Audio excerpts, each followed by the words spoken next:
Yes.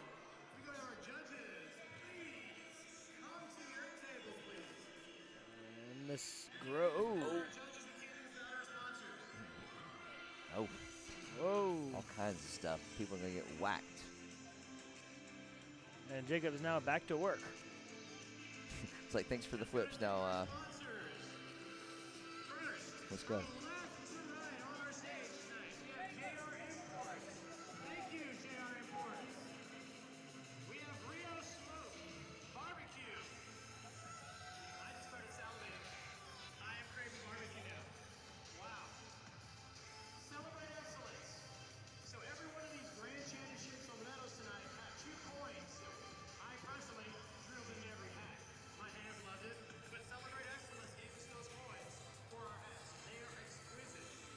Exquisite. Did he use the word exquisite? He did. He's using his entire 7th grade vocabulary list. I don't know that mine's going to get much higher tonight. I'm just letting you know. I was planning on going lower. Yeah, I'm dragging a little bit. I'm gonna make it up with excitement. I feel like I definitely might make up some new words tonight. Maybe. I've got a few. I'm gonna make up some confrontation. Oh. Thank you, Tony and Nikki.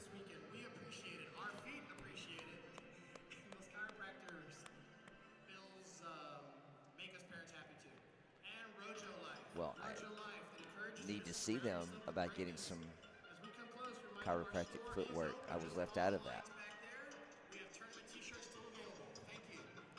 Always plug. And typically always have tournament t-shirts in there. Yes. Typically. All right. Okay. All right. All right. Keep talking about the tournament, I'm assuming. Yeah, absolutely. Sounds like a good idea. Yes. I was going to get off talking about pizza, but again, we have to wait. We have to wait until we're through. If we're talking about Mexican because we're in San Antonio, it would be acceptable. Mexican pizza. Ah. That is back at Taco Bell. Oh, really? It is. I cannot say I've tried. Well, I haven't. I just saw, I saw the ad. Saw the ad. Yeah. I don't have a lot of Taco Bell, but in a pinch, But since we're in San Antonio, nothing but authentic, great stuff. There's a lot of it around here. I like it. Yeah, last night we ate down on the Riverwalk, actually. My favorite restaurant, Boudreaux's, right on the Riverwalk. Boudreaux's? Yes. Yeah. Phenomenal steak. Boudreaux's. Right, if you walk down the street past where the McDonald's is, it's right down the Riverwalk on the left-hand side, right by Coyote Ugly. Okay. Another good place. Okay. Perhaps we will find ourselves there tonight after the show. Yes. That's what's up. So if you're in the San Antonio area. There's definitely a lot of places to eat, that's for sure. I moved. Can you eat at Coyote Ugly? Somebody just asked. I don't believe so. I wouldn't think so. I know you can have a beverage. You can. There are lots of beverages. There's dancing. There is entertainment. Music, entertainment, dancing. But maybe not a steak dinner. No, I would assume no. No. You go downstairs and then you head back upstairs, and then you can consume maybe other stuff. Oh, as my wife sends me a message saying, I want a steak. I know a place, actually. Funny enough. It's interesting. How did she know we were just talking about that? Because she's a wife, so she knows. She knew. She knew. That is true. I can never talk about anything that she doesn't know.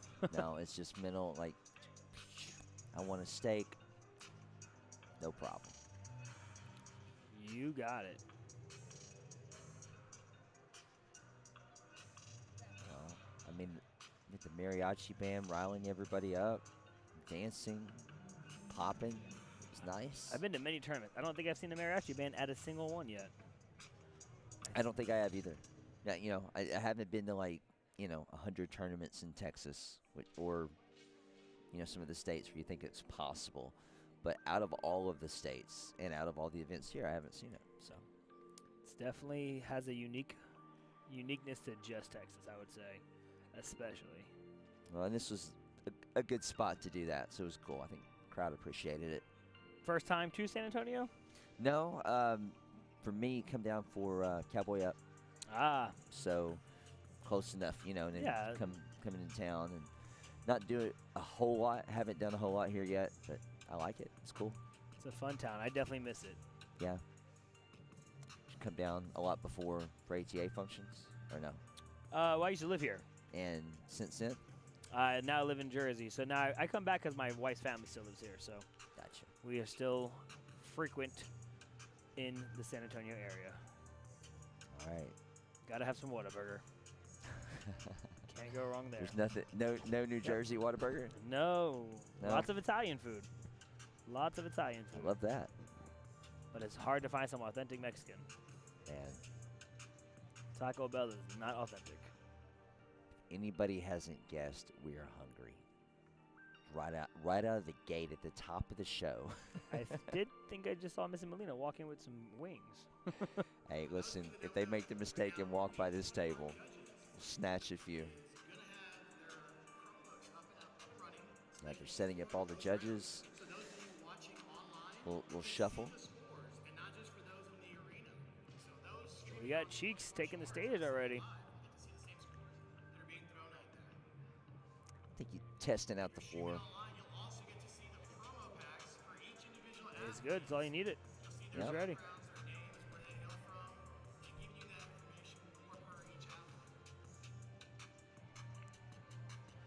He's literally been competing since like 8:30 today. Yeah, the teenagers started out first out of the gate along with the adults this morning, and which is great for them during the day. And of course, a lot of them are doing some junior helping. It's awesome. Yep, I saw him judging the whole time as well. I mean, yeah, to be able to warm up, compete at the highest level, go and help, until you have your body cool down, and now bring it back up for a show at night. Exactly. Shows this what kind of athletes they really are. Dude, I love it. We talk about martial artists as traditionalists, but at the end of the day, they are athletes. And they are. We all know that martial arts compared to the major sports does not get the maybe a little bit of the respect they deserve as athletes. But these people we're going to be seeing tonight, they're the highest of the high. You know, it's interesting when you think about that. It's like the martial arts respecting the general public. There's so many different types of martial arts. Correct. People see so many different things. It's not like, you know, if they watch basketball, there's different levels. You've got NBA, college, whatnot, but it's interesting that they see the same thing. It's the same sport, whereas this is different. You could watch judo, you could watch jiu-jitsu, MMA. It's totally different than what we're watching right now, you know? That's right. So we have Cheeks here coming on the stage. So it's the 17 and under traditional forms division. You've got 3 boys in the boys division, and then it's going to be followed up with 2 young ladies. So. And again, they're not just competing for a cool title. They're competing for the sombrero. For sombrero. They have to get that sombrero. Yeah, the grands earlier today, there were some red ones that went over super good.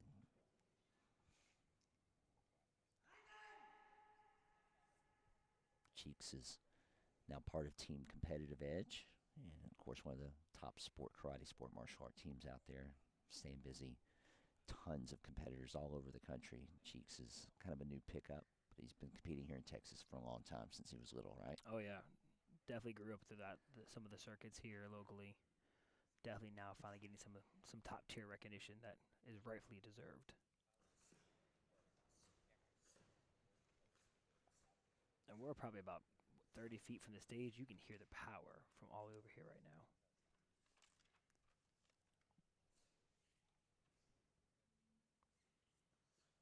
Remember being little and you know, earning the black belt. I'm like, I want to have the heavyweight uniform because, you know, back, you know, there's things, I make it popping. I sound stronger and more dramatic.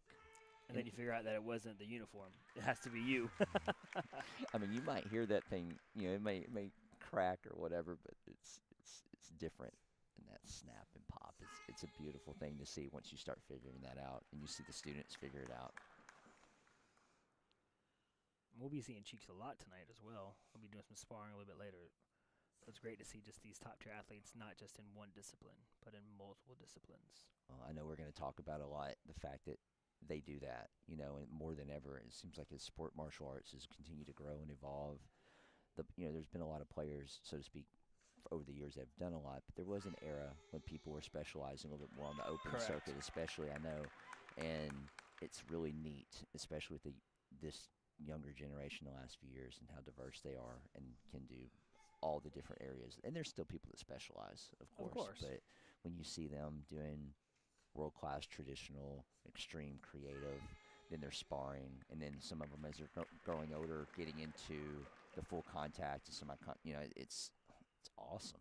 And then it's taking a step ahead, and now they have students that are underneath them and their coaches and instructors that are helping the next generation. That's what's going to continue to help us grow just across all levels. Nice kata. The judges are, as most grands at a high regional or national level, it's a challenge. You've got some great competitors. We've got a good little mix here. So, yes. Yeah, Cheeks, and then next up, our man Sebastian. So Sebastian is also a Texas stud, so to speak. Coming out of Laredo. That is right. Right, out of Laredo, and trains with Vito. That's right. Him and Cheeks, they go back and forth daily. I've watched Sebastian this year from early on, and I believe at U.S. Open, right after he had gotten picked up by Paul Mitchell. I think there was a lot of buzz. I was able to actually be one of the officials in that ring and watch. Oh, wow. Not only, obviously, the talent that, we're talking about him fighting and being picked up for that reason there, but obviously it's traditional as well. But, the attitude, the positive energy was great. So another positive attribute for the young athletes. Yes, sir. Being well-rounded mentally as well.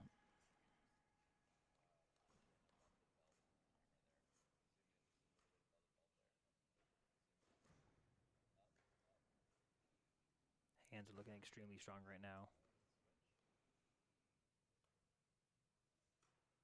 Yeah, nice presence.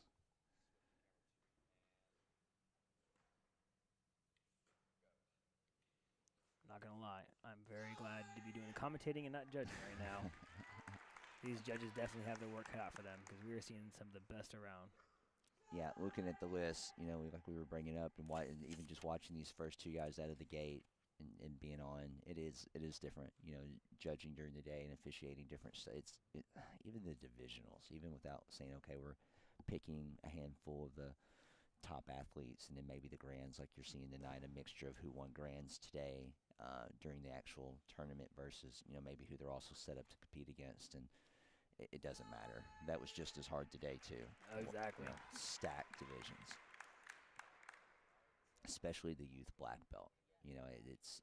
Some of those, the grands earlier today looked like, you could have went to the U.S. Open.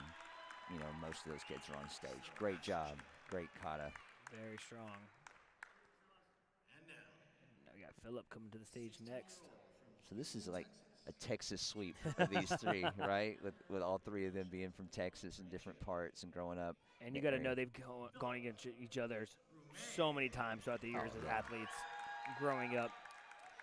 And Texas is a big state, and it's a big sport karate state. And not every, that's the thing that people that aren't from here or from, depending on what part of the country you're from, sport karate as an open market, much less if it's, if it's ATA or other organizations, doesn't really matter. Different parts, different tournaments can be at different levels. But, with Texas being such a huge state in population, but having a big, great, legendary sport karate history. Oh, yeah. It's never legends.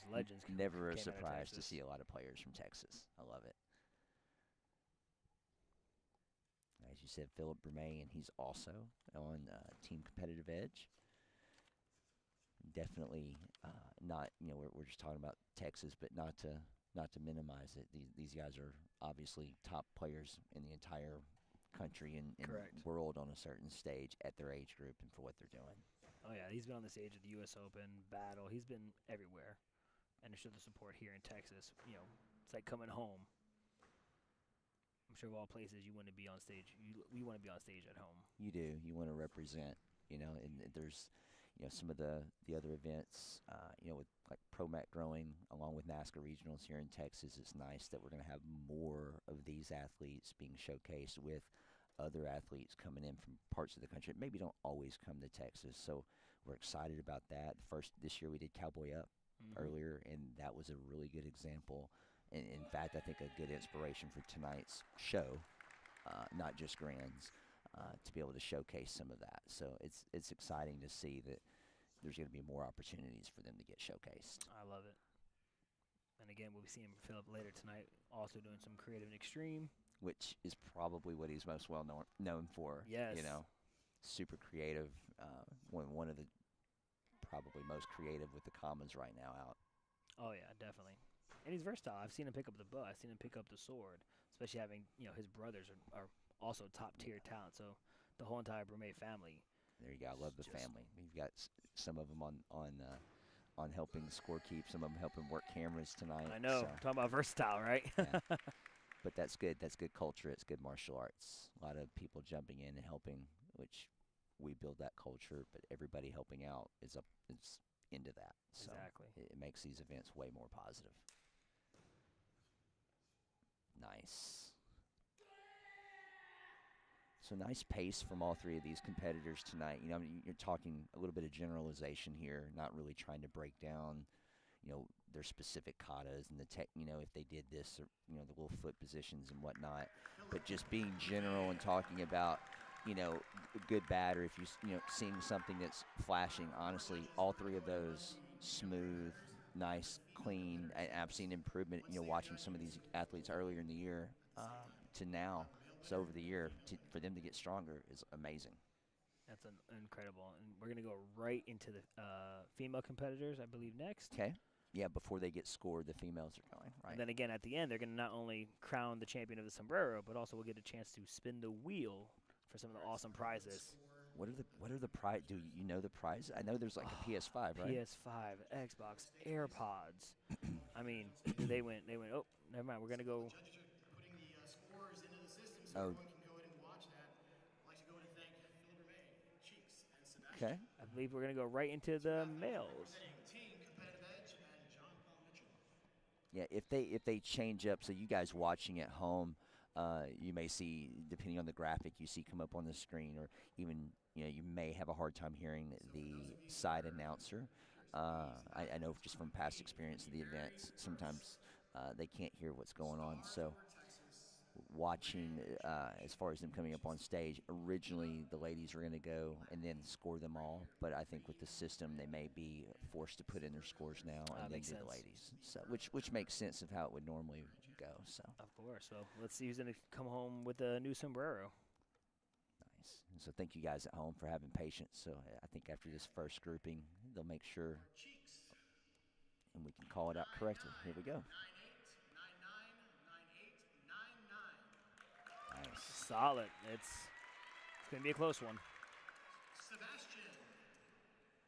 9-8, 9-7, 9-7, 9-7, 9-8. Nice. And Philip Bermay.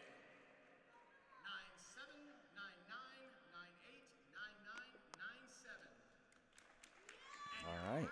Wow. Ever 2022 Stars Over Justice Grand Champion, Christian Cheeks Elizondo. All right. Wow. Cheeks takes it. He's taking home the sombrero. He's going to get his sombrero here by his instructor, his coach there. That's cool, right? Master Vito. Vito Rodriguez, who is the co-promoter of this event with the Molina family, and one of the top fighters in the country for most of his career. Now he says he's not competing as much. He's going to focus on coaching these young stars. And if this is him helping a little bit and the people he's training right now, I can't imagine when he starts doing it full time, because he is training some of the top athletes right now. I agree. I mean, he's a great guy. He's got a great spirit. His athletes are sharp. I'm glad to have him in, again, selfish. I'm glad to have him in our organization, ProMac, to really kind of take advantage of that opportunity, right? To have him more in the sport and not just in Texas, or not just showing up to compete. So I'm like, hey, as a promoter, now you can influence more just like you're trying to do as a coach. So exactly. Good job to Vito. And congratulations to Cheeks. And, of course, again, Philip and Sebastian were awesome, and we're going to see them again. That's right. A bit later. They'll have another shot at getting their own sombrero. Not a tortilla, a sombrero. Oh, that's somebody. We are hungry, if you could tell. Just tell you, I keep bringing up food. I know. It's not going to stop. So here we go. Cody Molina, who, again, their family's the one hosting this. Something a little unique here that you might be seeing is that you'll see some ATA representation here. Cody tonight will be performing her ATA traditional form. Which, do you know the name of this I one? do. It's called Chung Yul. She'll be doing the secondary form in Nice. our ATA organization.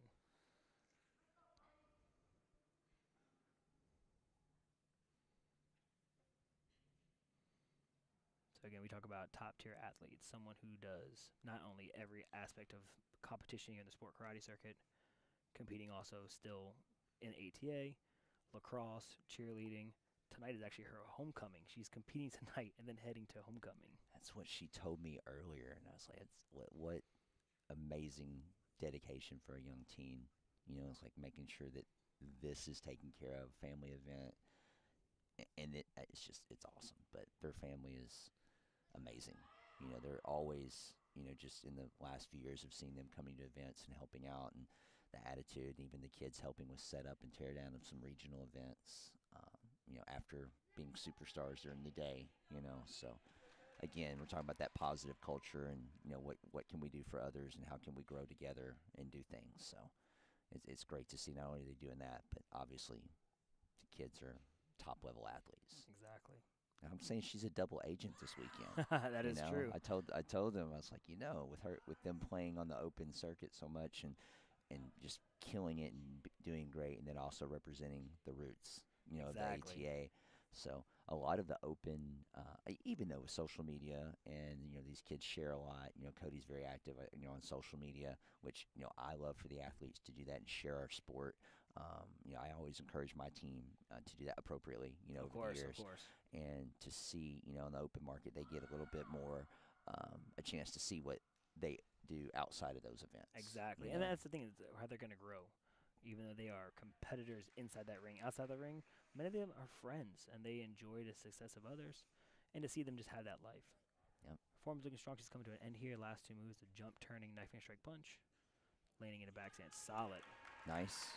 And also what is unique about our judges this time is we actually have ATA representation judges along with some of our Pro Mac judges on the judges panel. Who were the ATA judges on the panel? From San Antonio, Texas, we have Master O'Hare representing Victory Martial Arts. And then from Austin, we have Senior Master Barrett out of Austin, Texas. Nice.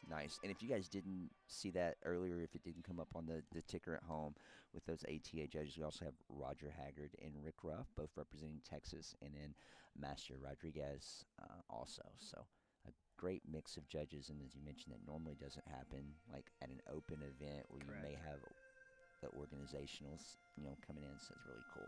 Very cool, actually.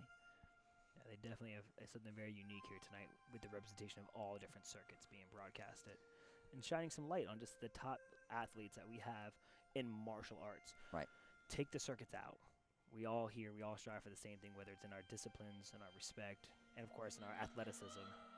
And you're seeing that tonight.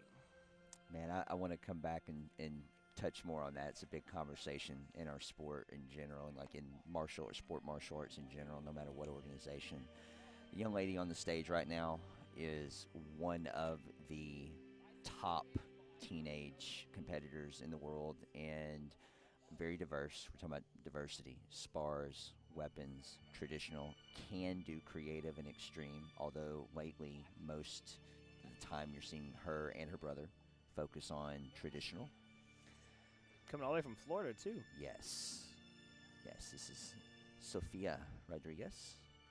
I had a conversation earlier where she was really just coming to coach one of her students and to be a part of this night show. Again, just shows the dedication, even at such a young age. That's right. To put in dedication to come and help out another student or a competitor, and then, of course, have a chance to perform and show out a little bit tonight. 14 years old, by the way.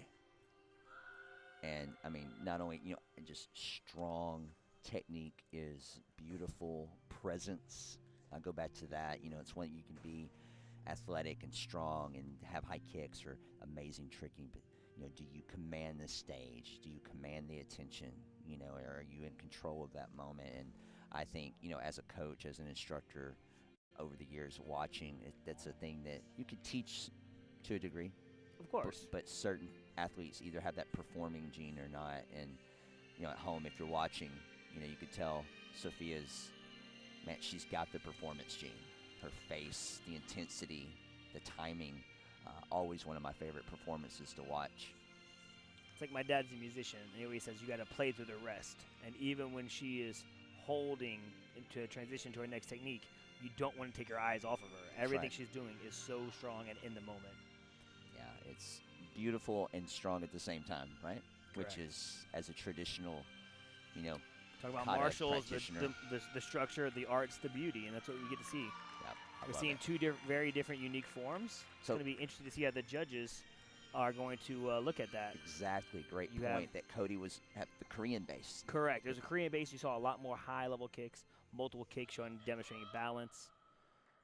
It's, again, both done at a high elite level. Yes. It's going to come down to, it's going to be a close one. Yeah, I mean, great technique, great, and and Cody's got great ring presence. You know, we're Yes. talking about her being a cheerleader on the side and all that. It's awesome. Hey, now you hear him giving the rah-rah there, Cheeks. Excuse me, Cheeks, because he won earlier. He gets to do what with the wheel? All right, let's see. I know if it was me, my nephew, he probably went that Xbox. But I'll take a PlayStation 5. Oh All right. man, PlayStation 5's legit. Flip 6. Ooh, flip 6. Whip 6. All All right, right. look at that. Nice. Oh, and he gets a hug from Miss Molina. Nice. There we go. All right, Love let's it. see. 9-8, 9-8, 9-8, 9-8. So Cody gets 8s and 1-9, right? Yes. Nice, nice. And we don't have a playback screen here, guys. So just as we're listening Bear with with you and us, bear watching, with yeah, us. we want to make sure we get it right. But I know it's getting populated for you guys, and we're going to help make sure we get it right when we announce it, in case you can't see it. All right. So that means Sophia has the opposite of all 9s and 1-8. Yep. Again, both young Wow. ladies performed super strong. Couldn't be any more proud. Love it. Their support and Pia running her open circuit form. Thank you, ladies. I'm really that was cool. That was honestly cool to see. Knowing what Cody can do, Of course. what they've been doing, is really cool to see her represent the traditional Korean side. On whatever level anybody out there watching or listening, whether it's any type of taekwondo organization. Not gonna lie, we have a spin though. Hold on. Oh, all right. What she get? She got some AirPods. Nice. But no, and that's the thing too. Someone like Cody who's competing in the Creative Extreme Plus, she still has her traditional open circuit forms. Yep. But still stay up to date on all of her ATA curriculum forms. It's awesome to see. So Love it. we have a lot going on today. This is a very unique competition night show. We get to showcase all athletes, and that's probably what I like the most about being here today. Man, I absolutely love it, the diversity, and being able to show that. Again, we're going to talk about that a lot because it's really what the show is about. Exactly. And, I mean, let's not deny the fact that these sombreros are pretty cool to win right now. Dude, I love it. I kind of low-key hope that he has an extra, so when the show's over, I get to take one back with me. Yes. Memphis always hands out the guitars, right? So I now do. this Yes, is sir. this is pretty unique here. All right, so you're getting extra points. You knew that about my tournament. So Exactly. You're hired, brother. So this is a great event all day. I think really is the first day. We had the 2-day tournament. So we had Yes. Friday, had all the different fighting, Yes, sir. the open weight fighting, and now today, of course, all of our regular events. So this is going 2 days of nonstop tournaments here in San Antonio, and it's been running flawlessly. ProMac is of Awesome. course running a great organization here, and Doing our it's best. happy to be here again. Coming from the ATA circuit to come in here and to be engulfed into what's happening, it's been phenomenal. And I got to judge a little bit today You too. did. So that was fun. You did great. Of course you did great. It was and, awesome. And did you not have a fighter earlier that I looked good? did. Yeah, we had a couple ATA guys even get out there and fight, so They it was looked fun. great. We got I- Judah I here love on it. stage. Yeah, Judah.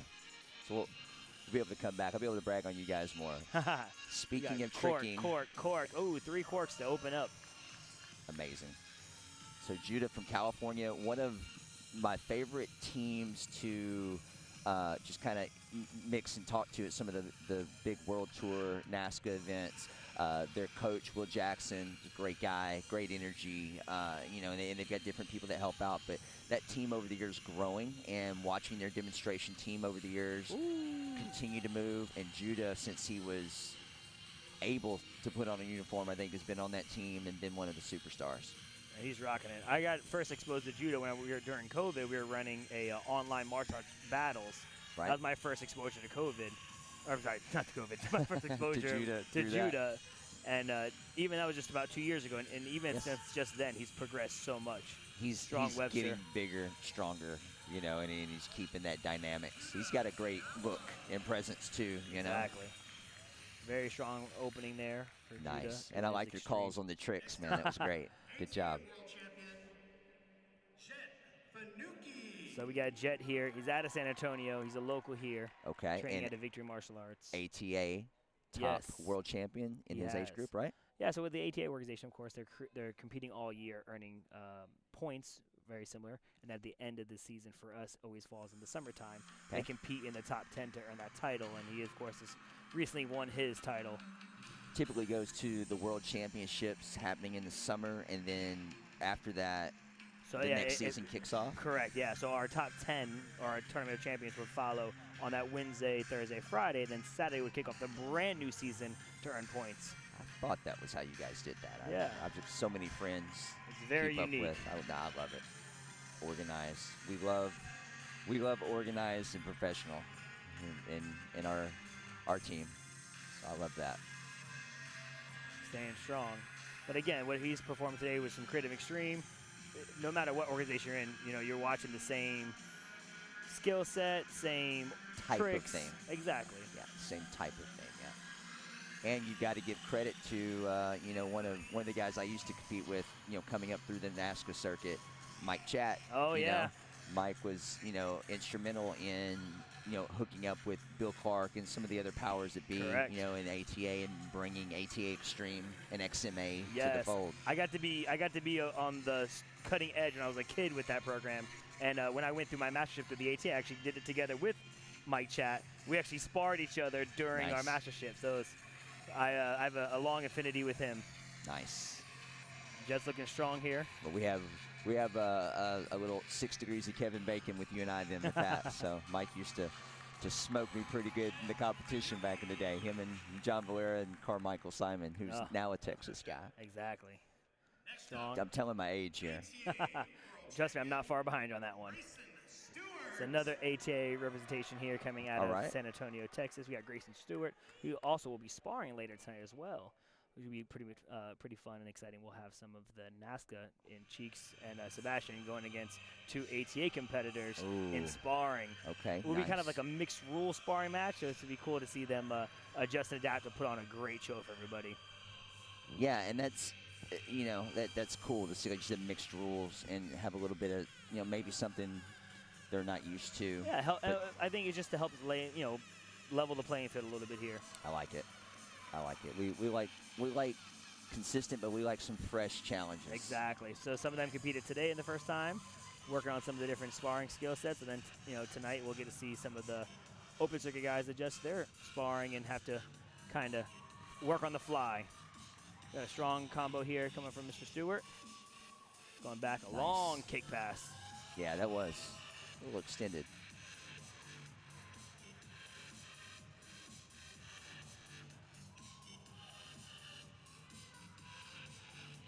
Seems like he's definitely incorporating more of like standing kicking and showcasing that than what you saw with, you know, the last ATA young man. Correct. So. Yeah, he's definitely demonstrating a little bit more of his kicking skill set, some balance kicks.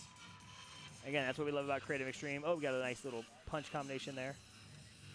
We want to see you kind of add in all aspects of the martial arts: striking, kicking, blocking at the highest level, and then of course being able to add in some creativity in our tricks or in some of our way that we throw each technique. Demonstrating some good standing side kicks. Strong finish there from Mr. Grayson Stewart. Nice. Now notice just something simple, but ATA, you know, over the years, only after, you know, adding the extreme and, you know, the XMA factor, having the different black uniforms or the old XMA uniforms, correct. seeing some of the red Adidas. So the last couple years. Yeah, those really take the stage recently, and then we also will be having that's really our team sparring uniforms that we got adapted, and now being able to be used in some of our Creative Extreme events. Hey, you know what? Things change. Exactly. Right? Adds a little bit of spice. You got to adapt with the times. All right. Got Michael Molina on the stage now. Now Michael, wearing his competitive edge uniform, now obviously also from an ATA route, like his sister family. I remember Michael was 2 years old sleeping on body shields when I was training Cody. I actually had the extreme pleasure. Big old standing tuck, or round off tuck. I had the honor of giving Michael his white belt So to see where he's grown from white belt to now, it's just incredible. It is, and he's opening up explosively. Earlier today, he won the 13 and under black belt grand championship for. So he already has his red sombrero, so now he's going for his black That's one. exactly right. He won that earlier. His dad got to present that to him. You know, being a promoter, so that was a special moment for them. But he beat out today. I mean, beat out some of the top open competitors. I mean, again, even beat his sister. He did. He beat his sister. I didn't want to rub that in, but that's all right. A little bit of payback today. You know, Cody's beaten him at a few events. You know, when they've had a 13 and under. Oh, nice way to finish. A nice pop 360 there, hand behind the head, lazy boy style. That's right. Nickname Super Bomb. I think it's very fitting. He's been on America's Got Talent, and now he gets to perform at his own, technically, you know, his family-based tournament. So if he wins the PS5, does he get to keep it? I wonder. You know. I mean, and how can you say no to little Michael, right? Look at that. That's awesome. So all of these athletes, you know, saying athletes because they are straight up athletes. They can do so many different things, but great martial athletes. Look great. Both, you know, ATA kids were super clean, creative, look good.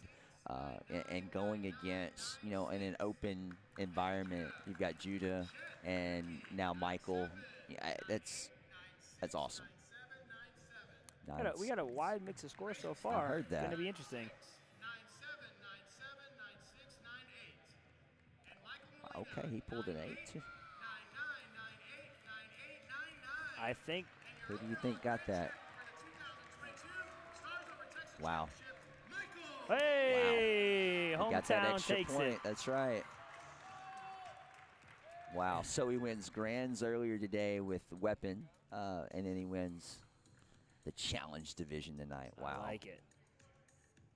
Little guy with super big potential, super big energy. All right, let's see. Oh, and Mom's holding the wheel. Playing up the crowd. And what's it going to be?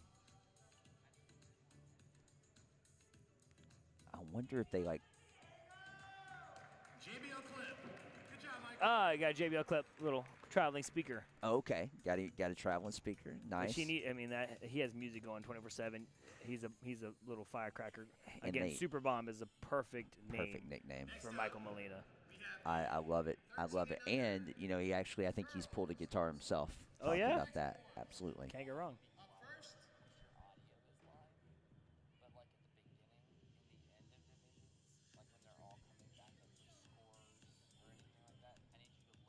First up, 2022. One second.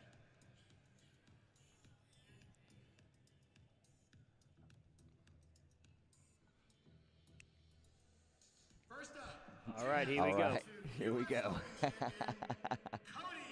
So Cody's back on stage, changing uniform back to her competitive edge uniform. That's like Superman quick change. It'd be Supergirl change. I'm sorry, Supergirl change. All right, so now she's got, like you mentioned, her competitive edge uniform on, and this is the age grouping, the 13 under girls. Let's see what form she's throwing today. Knowing Cody, she's like, I got warmed up, got traditional, now let's go. All right, we're going extreme here. Nice, opened up. Here's signature Cody, strong kicks. Show the nice strong kicks, I agree. Again, that's, you know, always pays a little bit of homage to her, you know, her roots in her ATA. If you guys are wondering, she started at 3 years old, so she's on her 11th year of training. She's 14, and there's a laundry list of championships. Oh, yes. And that, you know, you've got ATA, WKC, NASCA, and ProMac regionals, which actually at the end of the year we have national championship. Ooh. So, I mean, you've got kids like this that are crossing all these circuits. Exactly. It's awesome. She's a perfect, you know, I think this night show tonight was tailored for that. Showing these kids who are literally getting out there everywhere possible, has no boundaries for their competition. They are out there just running to compete and get better, and that's what you see from Miss Molina every single time she's on the stage. Nice. Brought it clean. from this angle, if I didn't miss anything, I didn't see any kind of major bobble. Again, we don't have a playback screen that's real super close, but good. So what's unique here, we got Jade here. She actually just came back from Utah. She was filming with the Ninja Kids, which for those who follow YouTube are Papa. So she literally just flew in today about 2 o'clock and came right here and competing, going head-to-head against Miss Molina, who's actually her coach. So this is a very unique experience, especially within the ATA.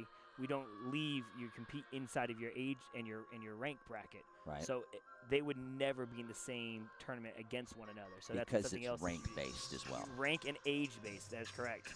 Which can happen when you have an organization-based circuit or whatever events that's within that, because your rank, your curriculum, what your requirements are the same. Correct. And on the open market, it's a little harder. Yeah, it's not really, rank is, it's not that it's not important. It's just different. Oh, great. So this is, I'm sure, a very unique experience to be literally going against her coach, who trains her, helped her get to the stage. You She's have that definitely feeling. How holding her own. intimidating is that, though? You're like, oh, I gotta go against my coach. We've seen it a few times lately. It's been highlighted like at U.S. Open with right? Jackson Rudolph. Oh, that's right. And it's like, it's interesting. She doesn't look like it's bothering her. Oh, she's not intimidated. She's ready. She's taking on the challenge. Big flash. Love it. And look at Cody Molina's mom's back there, like cheerleading. Exactly. For her. She's super Love it. pumped up. Cody's on the stage. When she hits a trick, she's happy for her. So no matter who wins, it's a win for them. It's a win-win. Love that. Again, good positive energy. Nice. And she finished this ATA Worlds with her first world titles. You can see on the back of her uniform, it has all the different patches, shows all the different divisions she ended up winning. Right, nice. Also an organization traditionally and Creative Extreme. Well, a lot of talent there. I can definitely see rising star, and I like the, for those that were paying attention, the ending of her form was very much a mirror of Cody's. Exactly.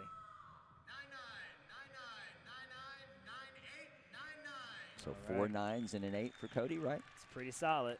Yeah, that's definitely a winning score. So 4 8s and 9, awesome. Yeah, it's win or lose that. That's a great feeling for her. Oh yeah, I'm sure to know that her student was literally on her tail is a positive. And Cody being my student, she surpassed me, so I'm not worried about. I don't want to compete against her. Hey, but isn't as an instructor, and like that's one of our goals. Well, I always felt one of my goals is to make my students better than I ever was. Exactly. And if I can do that, then I'm passing it on correctly. All right, here's the spin. Well, I wonder what she wants right now. Let's see what she's getting.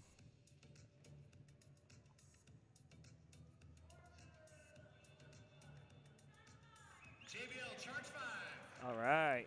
JBL Charge 5. That's a portable speaker? I believe right? so. Okay, make sure I don't want to say the wrong thing. I don't want everybody mad at me. You didn't know what that was? We need a list of the prizes so we can check them off as they get them. Yeah, but I can see them, and I'm drooling because I'm like, I don't know. There's speakers. I don't know what all kinds. But the PS5. All I know is there's a PS5. I can see it. I can see it in my eyes. It's right there. Makes me want to get out there and do it for them just to try. Like future, like as a promoter, now I'm like, okay, maybe I should just give those out. Everybody be excited, right? Oh yeah. All right, so. Yeah, Jeremiah Tidwell here is out of Dallas, another ATA competitor. Okay, out of Dallas. He drove down. He has to turn around and drive right back up tonight. He'll be going head-to-head against Philip Bremet. So we got 2 top young athletes, both organizations. Should be exciting.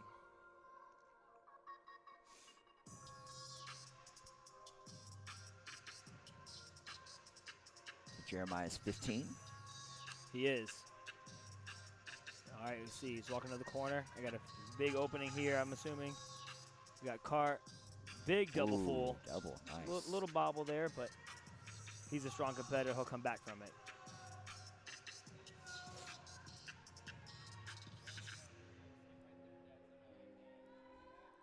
All right, here we go. Let's get to work, Jeremiah.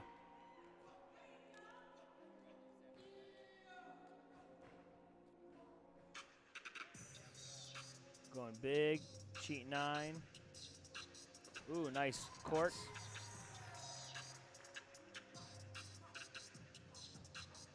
adding in some good hands. And many of these competitors that we have in our ATA, they're actually going next weekend to Pittsburgh for our fall national event. So they're here using this as a chance to not only compete and step out of the box, maybe even as a warm-up for next weekend for them. Nice. Ooh, big cart double leg. So you guys got a national coming up in Pittsburgh. We do. And on the open market, you've got the Diamond Nationals. Right around the coming corner. Up in a couple weeks. So nice. Jeremiah looks solid. It was good. It was good. Is it going to be enough to get past Philip, though? Philip he's at an all-time high right now. I mean, just when you saw him back at even adrenaline, he was competing there. And I think if there's a tournament happening, Philip's probably there doing something. If they can get there, absolutely. Yeah, I think Jeremiah had his hands full with the draw. So if Philip nails this, it's gonna be tough. Let's see what he brings. I saw him warming up some big tricks. Let's see what we got here. Gainer swing through court. Nice. Very solid. Clean, and look, landing was like floating. It wasn't. He didn't slam into it. Good control.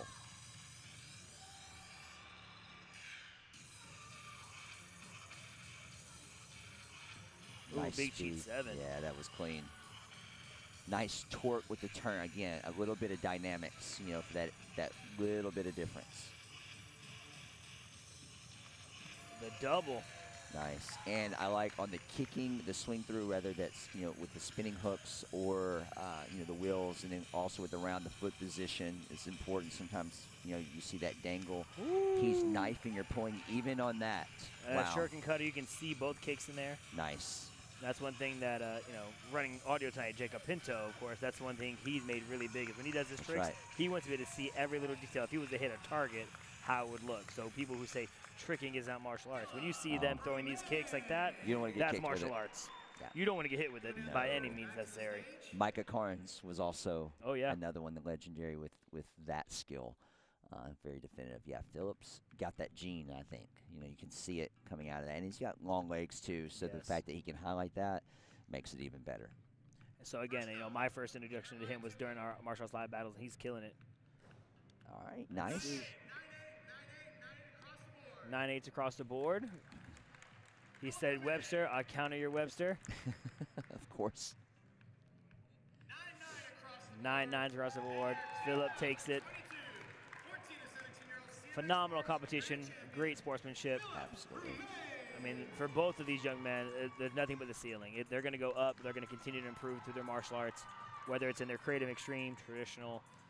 I just can't wait to see what the next future holds for them because our talent that we have across the board right now, from instructors to students, it's who dropped that sombrero? Yes, the sombrero was hot. Dropped it. I've seen that a few times over the years with big grand champion awards on the stage, or if they have the the type that it's a cup that goes on top of a base and it's separated, and it's heartbreaking to see that. It's all right. Here we go. Let's see what we're gonna win. Big money, big money, big money. No whammy. no whammies. JBL clip, and we still have one. And the JBL clip with the jackhammer on the I don't know if it's being done on purpose, but I think that PS5 might be the last spin if we get to it, and I think that's probably the big one that most of these competitors want right now. It's awfully snappy of that not to have gotten chosen yet. Yeah, it just so happens to hit that one extra little spin there. Let's see. Uh-oh. All right. Coming out of Marietta, Georgia here. Alice actually back at the brought up U.S. Open in Orlando a few times so far, obviously one of the top open tournaments in the world. Alice actually was an underdog coming into the ISK championship show at night against Avery Presley. Ooh. And both of them are obviously phenomenal. And Alice had just kind of kicked an extra gear and wound up winning that, so she won her first big ISK title. Ooh, big double full to open. I know she's been messing around with that all day today. She hit it there. Nice. Brought it out on the big main stage.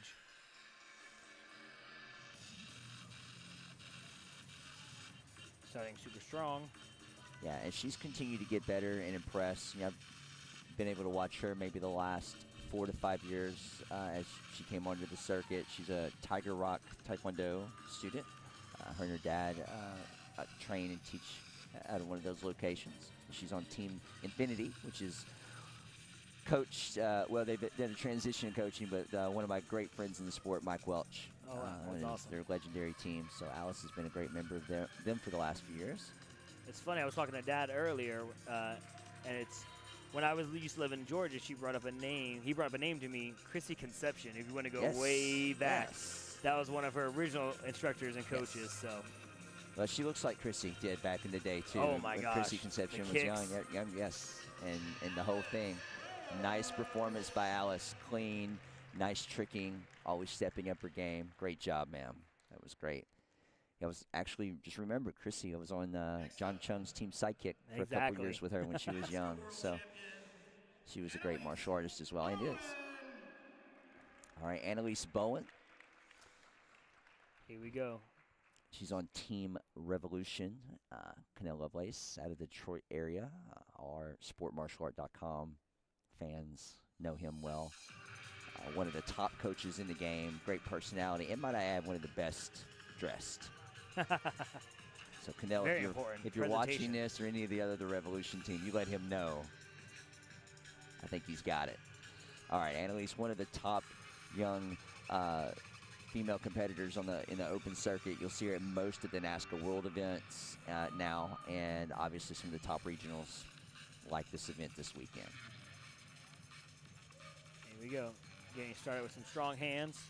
Right out of the gate. Didn't waste any time, did she? Not one bit. Staying strong. Setting up for a kick pass here. Tornado, swing, cart, 9. So she pulled that out, but it looked like it might have been a little bit of a misstep. I would say, I think she slightly under-rotated there. Hate to see that, but she's still going. Yep, she's still rolling because that's what a pro does. And that's one thing we love about our martial arts athletes is that no matter what, when they make a mistake, they keep going. At the end of the day, they're here to put on a show, regardless of the scores. They want to put on a show. Yeah, roll. That was nice. She kept rolling, finished strong. I love her hands. I love the strength, the speed. She's getting cleaner every time I see her. Good, well put together there. So even if she had nailed those two, that was tough. Alice coming out of the gate there. She came out solid from the whole time. 9-9 across the board. I kind of foresee that coming. I saw that coming, but you never know. All right, so all 9s, and you've got Alice Gross as your overall champion. Taking home that sombrero. And if my memory serves me correct, she was also the 14-17 forms winner earlier today for the regular grand. Congratulations, rocking it. Yeah, so she rocked it a few times there. Nice. All right. And next up, she helped out. I can't help but give credit. She helped out. She score kept today too. You know what? I will say that I saw that from numerous athletes all day today. As soon as they got done competing, threw on their Pro Mag polo, and they were right back out there helping and assisting, and shows just their. That's how we get better in the sport, and that's how we continue to host the best tournaments possible by having that volunteering and helping out from all levels. We need it. That's right. That's how we grow. All right, here's her spin, the drama. Here we go. We still have the mystery prize. Uh-oh, there's a mystery prize. I didn't know there was a mystery prize. Right now, all the prizes to me are mysteries. They're all I don't know what's up there besides the PS5. That's why we keep talking about it. JB, I'm telling you, I want to check that wheel. I think it might be rigged. I think there's a weight on it. There has to be. I don't know. I think the Molina family is trying to keep that PS5 for them. Might be. Is there another division that they're in? Let's see. Here we go. So we're moving on to some weapons next. Again, all weekend, these athletes have been performing at the highest level. I know we continue to say that over and over again, but we really have to highlight that because it's so unique. Basketball, they go up, they'll do a game or two. Here, you're seeing these competitors going again and again. Since 9:30 in the morning, having to get warmed up, cool down, warm up, cool down. So here we go. We got Adam Baum. I promised his dad I would not pronounce his last name or even attempt it. It's a tough one. It and is. Over the last few years, I've heard it many ways. We get kind of a kick out of it. Not that we try to say it correctly either, but it's hilarious. I just go with Adam Baum. All right, so this is classified as the 17 and under traditional weapons division for the show tonight. and there should be 4 competitors, like you said, in Adamas Adambaum first up, and he's representing Team AKA this year. Oh. Yeah, it's a new team for him. He was picked up at the end of last year, and he continues to improve. He's another kid that competitor that a few years ago, having the pleasure of seeing him come up in the regional circuits. Not just he's from Florida, seeing that, but coming, kind of getting out as a underbelt advanced player. And at the time we had a few top underbelts that got to be friends with him, and so got to know them. And his dad's always high energy. Oh, yes. At the events, but watching Adamas continue to grow and get stronger and become a better martial artist has been great. And seeing him, at first he was more about all the creative and extreme, but I was just about to say that. My first time seeing him was on, again, our chuck battles we did during COVID.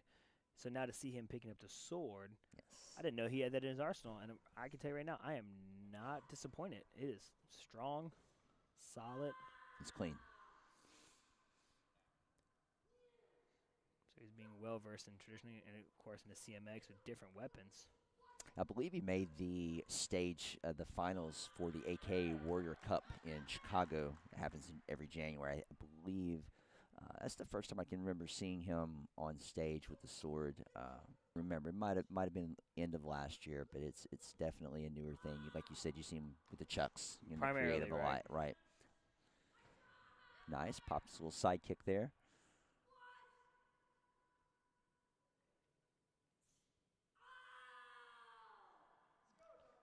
He's definitely starting off this competition with a bang. Every competitor after is going to have to bring it to the highest. Yeah, they're going to have to be strong. Adam, he's got, like we talk about stage presence. His presence is great. Intensity is great. Technique has been clean. Yeah, nice pace. That was solid. Yeah, that's a tough one. Again, moments like this is why I'm glad I'm commentating. So good old Adamas Adambaum taking the stage. Next, out of Louisiana, Mr. Lee Bennett. He's actually out of Louisiana. We're going to see some chucks here. Do you know, being from ATA, do you happen to know Lee's primary ATA instructors? I do. His main instructor is a guy by the name of Master Jude Grayson, a great friend of mine. We've actually grown up competing against one another. Super solid. Looks like we're going to see a traditional chuck form here within our ATA organization. A single nice. chuck. I was going to say single chuck. He's not going to pull a second one out anywhere, right? No, I don't think so. Not if he's doing our traditional form. But again, anything could happen. So I've seen Lee personally a few times out on actually the NASCAR World Tour at a few events, and he does very well. A top competitor, so it's nice to see that diversity again with him. But I haven't seen him do any traditional ATA stuff. This is clean. This is a very solid traditional single chuck form. Short and sweet. It's gonna be a much different feel from what you're gonna see from some of the other competitors. Yeah. But again, if we were at an ATA-based tournament, that form would perform pretty well. Nice. NASCAR World Champion, Nolan Grunwald. All right, so nice job from Lee, and he's another. We talk about kids growing. He keeps getting taller I know. every time I see him. I feel bad for his parents. I'm sure they're having to buy a different uniform for him like every week. I guarantee you, right? All right, and next up is Nolan Grunwald, and I've seen Nolan the last few years coming into black belt division, and he's young. He's a younger competitor, strong. He continues to improve skill, getting cleaner all the time, and he's got a great, confident presence when he competes. It reminds me of a lot of the that group of competitors up there. He represents Infinity, and again, I give Mike Welch and that team tons of credit. He's commanding the stage right now. Every stance, every strike, you can hear it. And again, we're nowhere near the stage, and we can hear it from way over here through the headsets. Yeah, absolutely. So this is one I would be. I don't know. Maybe I throw it out there, but this traditional bow performance is something that's a lot of talk right now, especially on the open circuit and the play of this type of traditional weapon performance, which is obviously dynamic, fantastic, powerful. You know, and he's getting better. You know, you could, you know, with all these competitors, but is it quote traditional enough? You know, You can to see still that. be, or is it too creative? Does it have a creative edge to it? Right. Performing traditional techniques. But you know, that's one thing that we have to always remind ourselves, that even in the creative and extreme martial arts, it's still martial arts, and they have to have that traditional background. So, you know, it's one of those things where we always have to understand that each competitor is going to have a strong core background, or all of our creative and extreme competitors should have a strong core traditional background. But you know, when it comes to the bow, you see a lot more. Like you said, I've seen it just recently here, and also just being up to date and watching some of the stuff online. You'll see some of these competitors that are out there performing that, again, like you said, a more creative, traditional bow, versus like you watch like an old school like Casey Marks. Like, a little different there. Well, and even Casey's at that era was, you know, there were traditionalists that, even though they loved her presence and how she treated that, which coming from Mike Bernardo and you know, some of her coaches from back in the day, they did as well. But that was considered extreme type bow work, being that dynamic, you know. And then what these kids and what the competitors do now is X amount further than that. And I don't know if we can completely blame them. You know, I mean, looking at Michael's form here, again, the presence, the energy, the power, and this is also on the vein of a creative type traditional speed. Correct. You know, and I think that's a lot of it is how is it presented in the bow. But I mean, I love the dynamics of it. I love, you know, the speed and the energy, and I think that if it fits within the rule set, the competitors are going to push the envelope. That's the thing; it still fits within the rules. And sometimes the athletes today are a little faster, a little stronger. Maybe even some of our athletes back then in the day. Not saying that it's not traditional, but you know, people jump higher today in basketball than they did back in the 70s. But you know, as things evolve and change, sometimes we have to as well. But we always want to continue to find a balance in our traditional core sense. I think maybe the word classical, traditional could be used more. Yeah, right. I don't hate that. Yeah, this is more of a, you know, if you were gonna, you know, and I don't want anybody at home to vomit, but contemporary traditional, right? And you know, but in the katas that are handed down, and or things that, you know, the pace, the type of, you know, just picking on bow for a minute, you know, it could be the thicker, heavier bows, weapons, with, you know, the classical traditional versus more of a contemporary traditional. And I think you're seeing a lot more bow as well across all circuits, I would really say. You are. Yeah, it's always a popular weapon, right? Yes. Everyone wants to be Donatello. Nothing wrong with that. Love Donatello. Shout out to my great friend Ernie Reyes Jr., who I know also helped out ATA for a little bit. For a while. You know, my instructor in our whole Ernie Reyes West Coast group. Loved my association. Love you guys. Just told off on my background there. Let's see. 9-6 is across the board for Lee. See what Nolan gets. Let's see. We talk about that. All right. Wow. So he had these 9-9s, but somebody sprinkled in a 9-7. Very interesting. 7 there. Nice. All right. All right. Congratulations, Nolan. You rocked it right there. Going home with his sombrero. And I would be a fool not to mention he was also last year's Memphis Open champion winner, so you got to take home one of the guitars. So where's the guitar and the sombrero going in the house? What I want to know then. I hope it's like a sport karate shrine of all of his cool awards, right? Yes, I'm sure many of these athletes, they have some of the coolest trophies and awards from multiple tournaments across all circuits. So. Man, that's what I love about what we're doing in the sport. And many, like you, there's other circuits doing some cool stuff too, and the medals, and I mean the quality of things and the fun of it, you know. And you know, we did Thor's hammer at Arkansas Open last month. It was great. All right, so what did we get? Charge 5. Charge 5. So again, the PS5 is still on the table. Oh man. I'm telling you, I want Vito's been holding on to that wheel pretty tightly. I think he's waiting for one of his students up there. Maybe I don't know. So. Well, congratulations to Nolan on that last divisional win. It's fantastic. National World Champion, Cody Molina. I'm seeing Cody again for the umpteenth time now. Looks like we have more of a traditional bow again. So we've seen a traditional ATA form, we saw an extreme form, and now we're going to see a traditional weapon form. So showing her versatility. Umpteenth. Was that an official snappy beef eater kind of I word think to so. throw in there? I Okay. I felt like it Gotcha. fit, so I just had to make it up. Like it. We had a challenge just thrown at us, so, there we go. I do like that. All right, so as you mentioned, Cody, with another quick change, and she had her traditional ATA uniform on earlier, representing that, and this is more just her traditional open uniform, so to speak. And she does represent Team Competitive Edge. So if you guys didn't catch that earlier, again, one of the top sport martial art teams out there. A lot of great competitors come through there, and a lot of them now moving up to Team Paul Mitchell, which is also a sponsored top open team. I wonder what the Molina dry cleaning bill looks like. It's a lot. It's all of it. It's all of the bills. Between the different uniforms, both her and Michael, sparring, ATA, they have a plethora of uniforms. Plethora. It's three amigos down here, which is actually appropriate. Look what we did there. All right, Cody looking strong. Just nice stance work. She's got great posture, which you would expect from somebody from a dance or cheerleading performance as well as her martial arts. Exactly.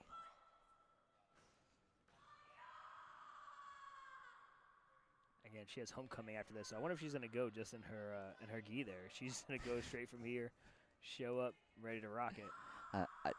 I would. In fact, I think I did when I was in school. I think I was that guy. I really do. Show up to the football games in my uniform after teaching. She's bringing it here. She is. A little drama there with the performance.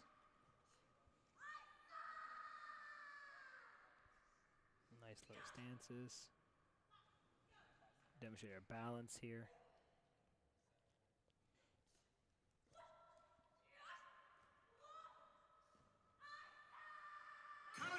Nice. Cody Molina. Strong finish. And again, we're not watching replays or anything like that on our side. So just reviewing that, nice, clean. Didn't see any major bobbles or mess ups. So I have another traditional bow here. Annalise Bowen stepping up. You saw her earlier in the creative forms. Again, Team Revolution. We've got a few of their players here on the card. I think Lainey Murray is on Team Revolution. She's going to compete later. I think she closed out the show, if I remember correctly. Lainey would love to know that we said she's closing out the show. Those at home watching and listening, if you know Lainey, you know that's true. It's amazing. I believe that's true. Don't quote me on it. I think you might be right, sir.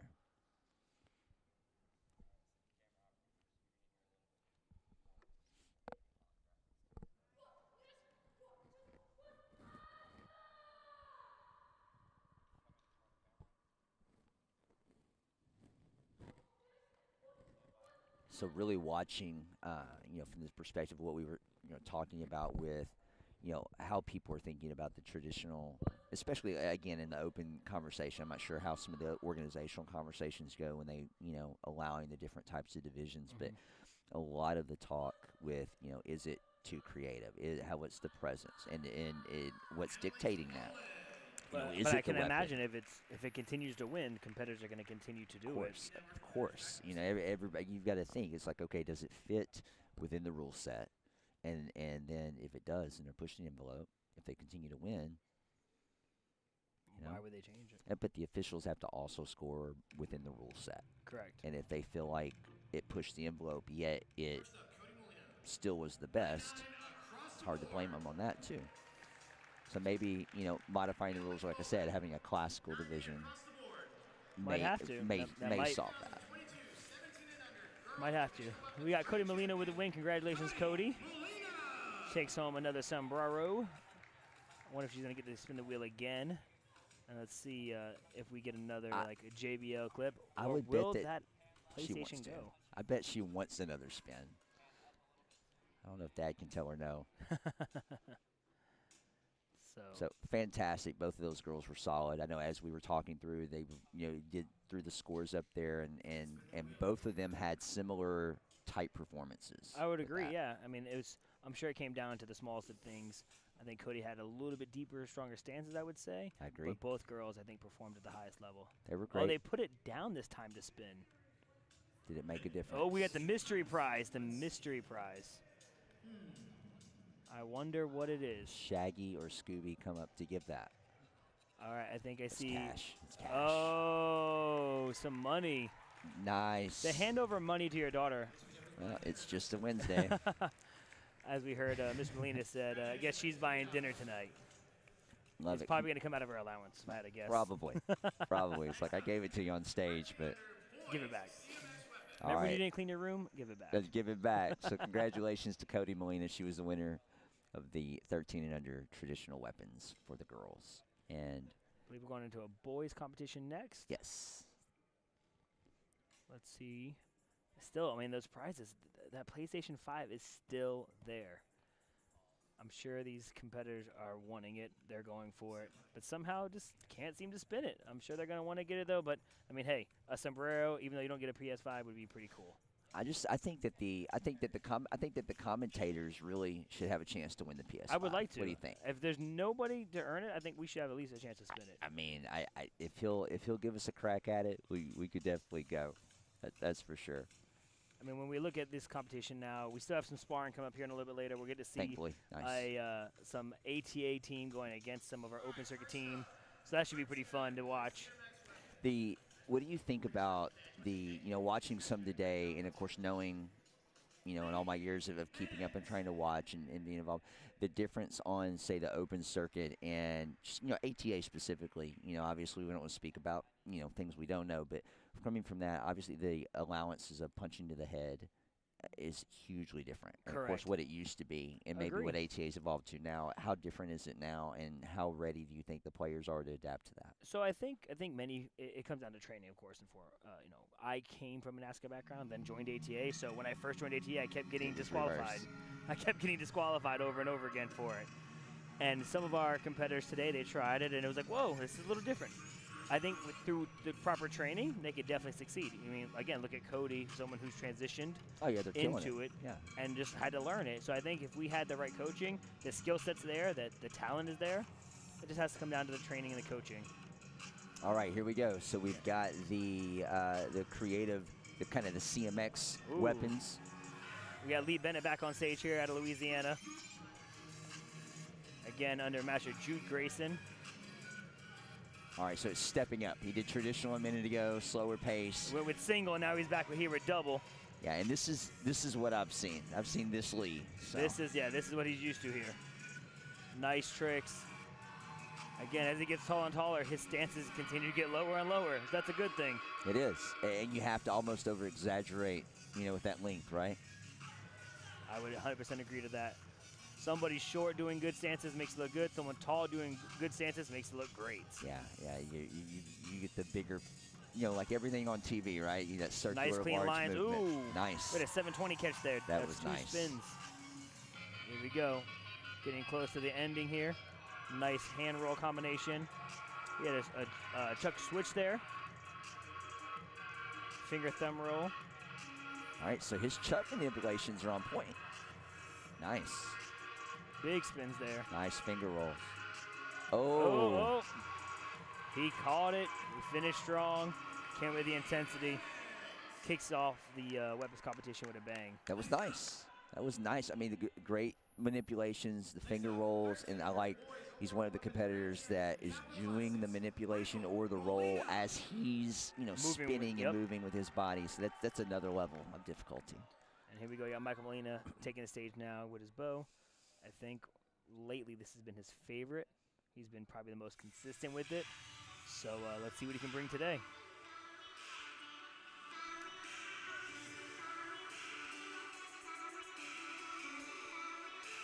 Got a big opening trick pass here.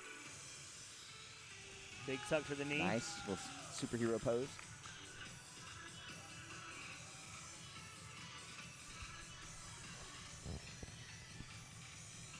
Here we go. They don't call him Super Vaughn for no reason.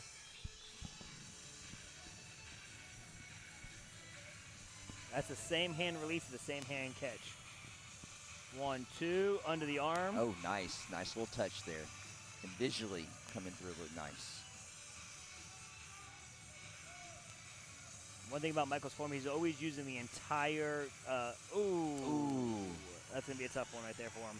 Well, I was going to say, one thing I love about his form, he uses the entire ring. He uses all directions. He's all over, yeah. Everything's not in one line or facing one way. Well, that's a great point. Is over the years watching the creative and extreme competitors, not just getting the habit of I'm going to go a little bit of hands, left, right, I'm going to do something here, I'm going to do a tumble pass, and I'm going to finish. All right, he's counting out 4 spins here though. Let's see if he's going to get it. 1, 2, 3. Oh, he got it. He big nailed finish. It. Nice. He called it out. He said I'm going to do 4. He did his 4. Nice. Unfortunate drop there. Yep. But again, Michael, at such a young age, to say he's a professional is an understatement. That's crazy. Yeah, no, he continues to get better, in training with a lot of the top stars, from sport martial arts. I know I could list you the names, and obviously my man Jackson Rudolph, one of his top inspirations. So Adam Baum is back on stage now, switched up back to those chucks that, again, like you said, maybe had some early success with. Now he's also picked up the sword. Let's see if he can bring it here. I think he'll bring it. He's got a lot of confidence with the chucks. It's just they've been in his hand for so long, and he's smooth. It's like second nature to him already at such a young age.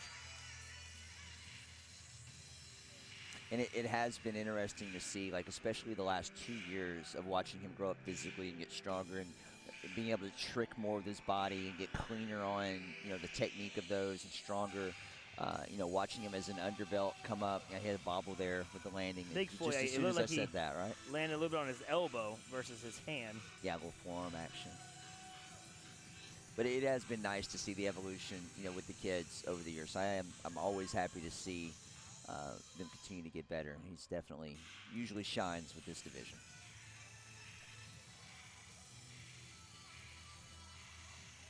Former starting strong. Hook. The pop flash.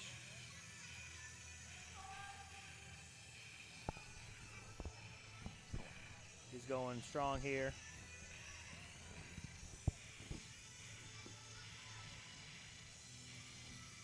Sheet 9 hook, touchdown to full.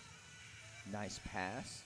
So landed hard on that. Maybe he's a little, I don't know if he's got a tweak or an ankle or anything, but that side landing off of a trick has been a little tricky for him right here. Exactly.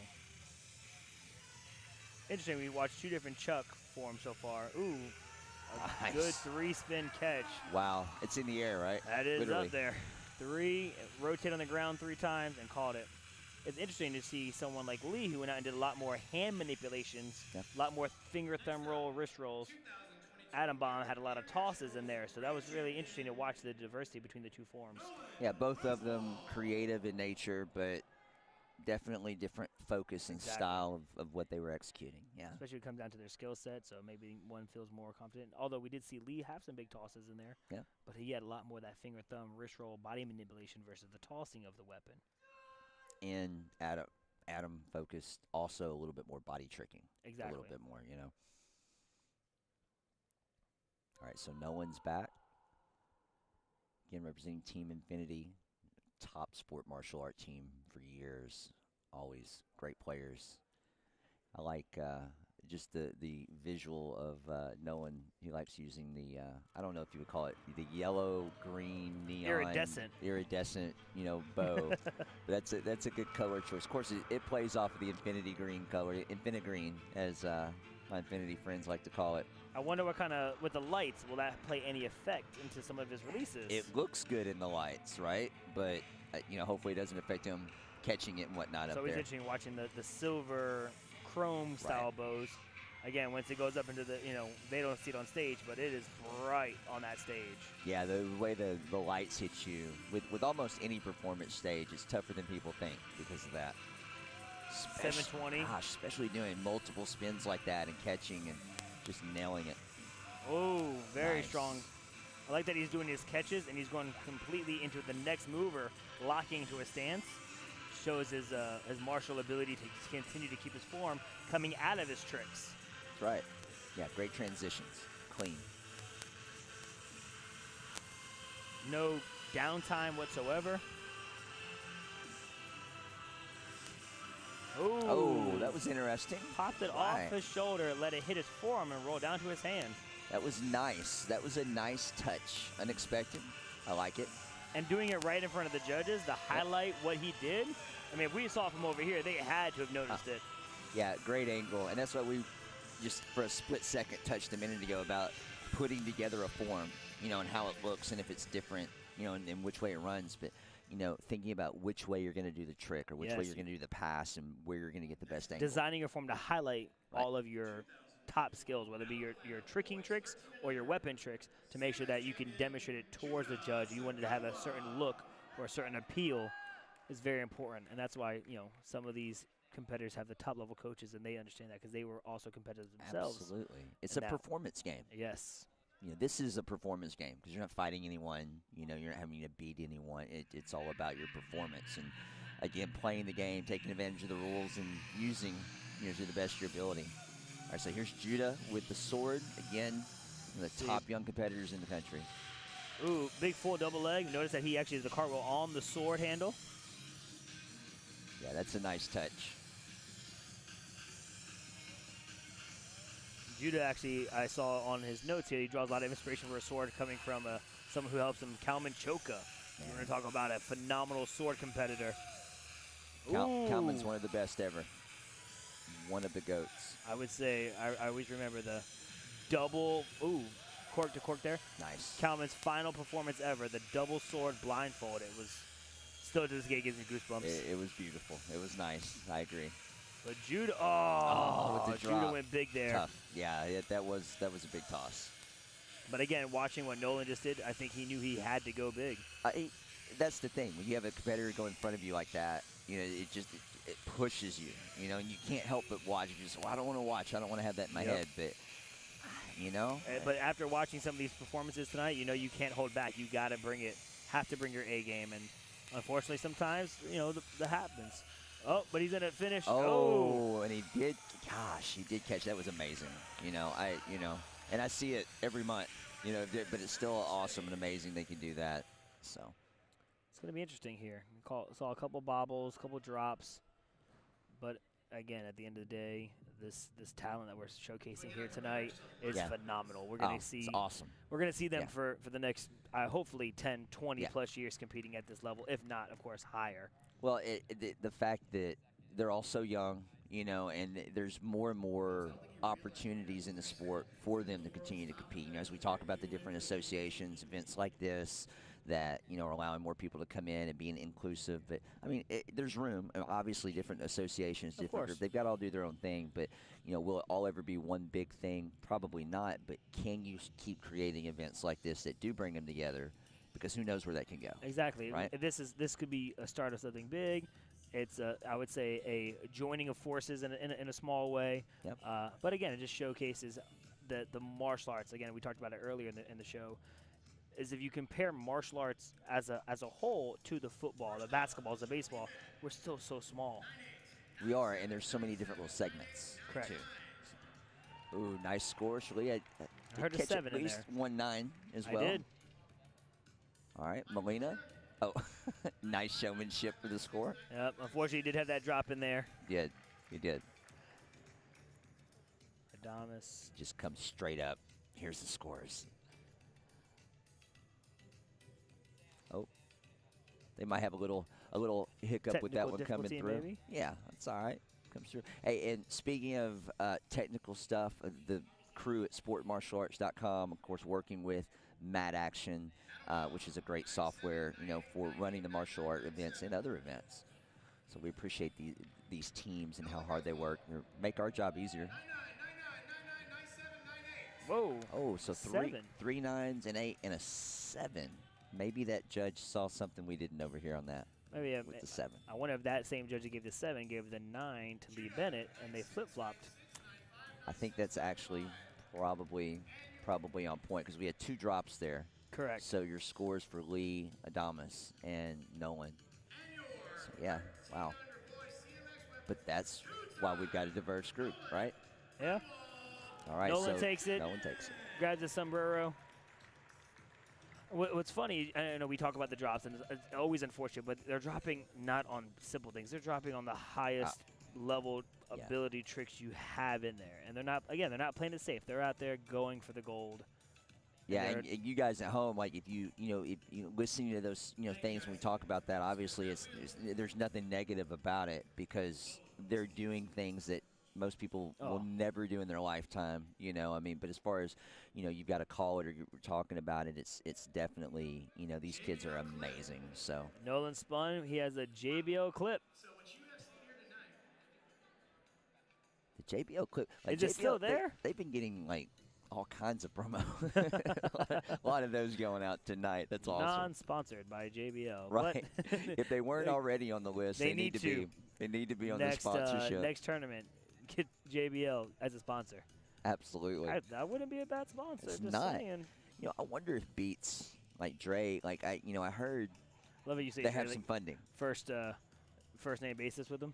No, but that'd be nice. Hey Dre, if you're watching, give us a call. Yeah. We would love for these young athletes to have a larger sponsorship so they can continue to shine. That'd be Could great. you imagine every ring having a sponsored by Dre Beats speaker? That'd be incredible. Man, that'd be fantastic. We have musical divisions. We have all these speakers. I think that's It's a something we perfect should ask partnership. for. Perfect So partnership. if anybody out there has got a connection with Beats, you let us know. Cody, another uniform change. She's back again into her black. Competitive Edge team uniform. Coming back with a bow. Imagine we're going creative and extreme here. Yeah, and I see her often with her creative extreme routines doing between the bow and also comma. Yes. She loves her commas, has some great manipulations, great comma competitive. It's funny, when we started originally training with Cody, that was our first weapon. We went with the commas first, and then picked up the bow later on. Within the many of the organizations, she'll do creative with one or extreme in the other. But she chose to go tonight with the bow. Let's see what we got.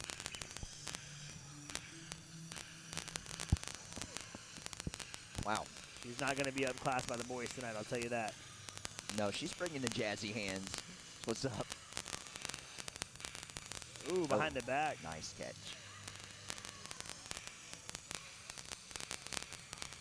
Staying strong.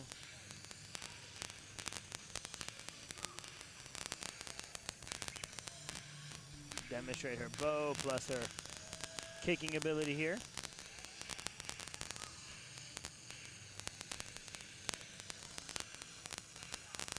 Scoops.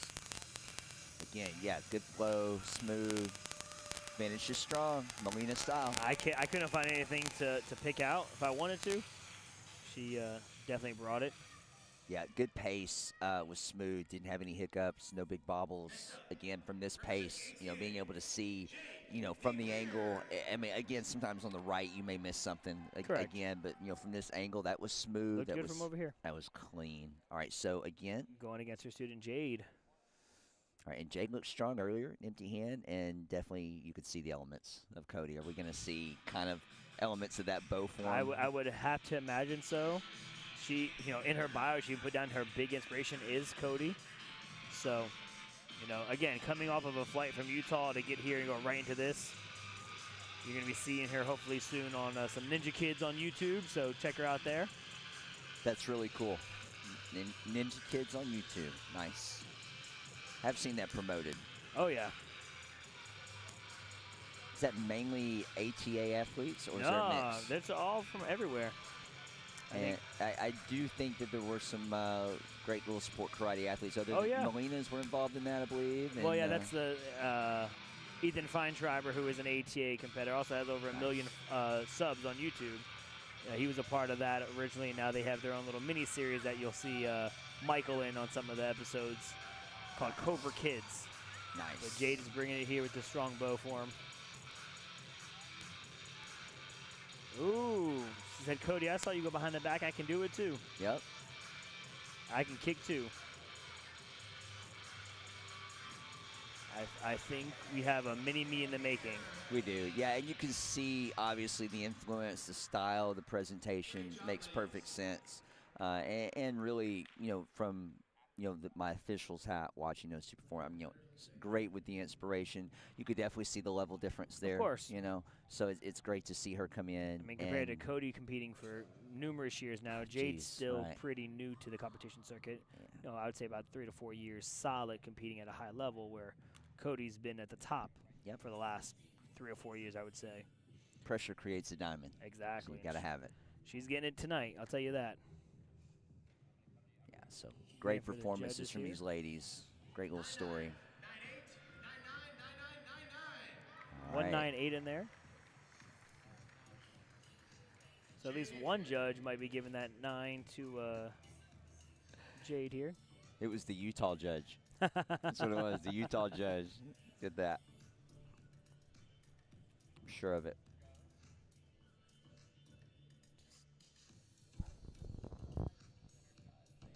All right, so they've got a little score input there, making sure they get it right. It should have been the flip, right? It should have been the opposite. But I would even take in some small motivation from every little thing you can do. One judge thought you were equal, if not better, than your inspiration and your coach. That alone is a huge, huge up to Jade there, just giving her a little bit of high praise. I would hold on to that for years. Oh, yeah. Yes, I got a 9. Remember the time I got the 9, you got the 8? Who cares if it was one score? And then Cody's like, all right, great, 100 more reps, let's go. Yep. As a good coach would do. All right, she gets another spin. Whoa. Spin again, we got. Uh-oh. I'm not sure where the camera is showing, if they're showing them spin in the drama of that. I think we got the PS5. No way. I told you the Melina's oh, no, wait. Is it the PS5? No, maybe it's the Xbox. She's making me cry over here. I can't handle it. It's the, it looks like it's the Xbox. The Xbox. Yes. Xbox One. I'm not going to say it was rigged, but it looks pretty suspicious. And but of course, we're just kidding. Yes. But congratulations to Cody Melina.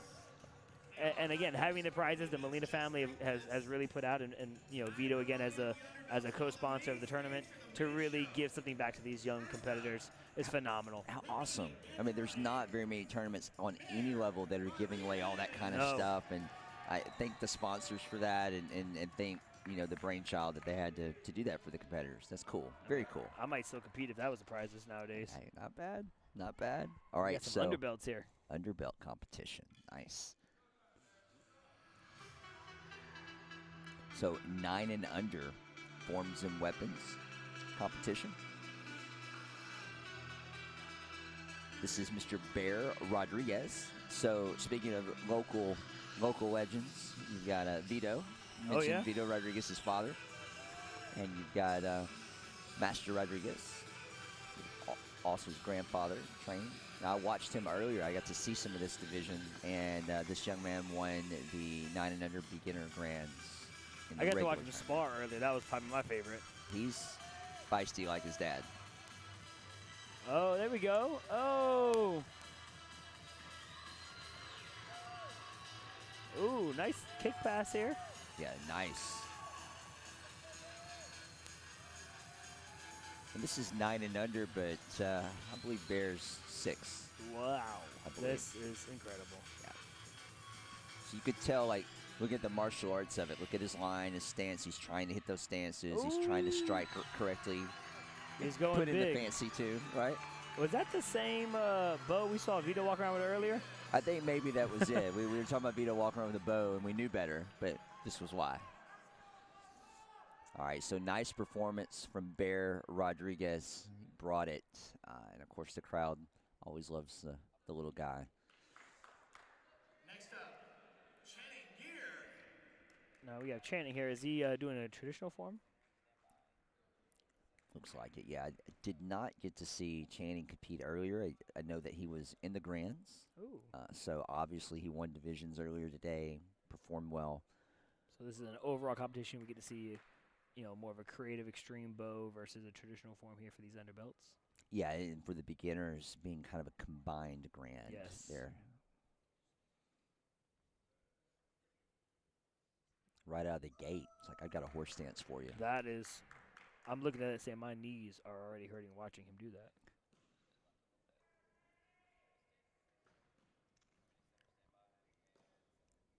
You know what?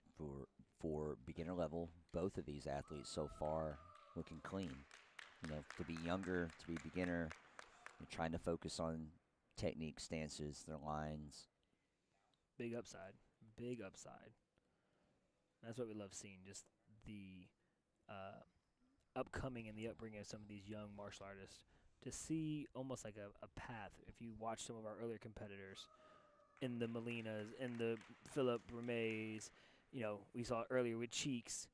I mean, and they're nowhere near seasoned, or old, I should say, Right. but they are seasoned competitors. But they're only a few years older than what you're seeing here right now. Can you imagine if he's this good, this young? What's to come? That's our sport. You know, that's the dedication, right?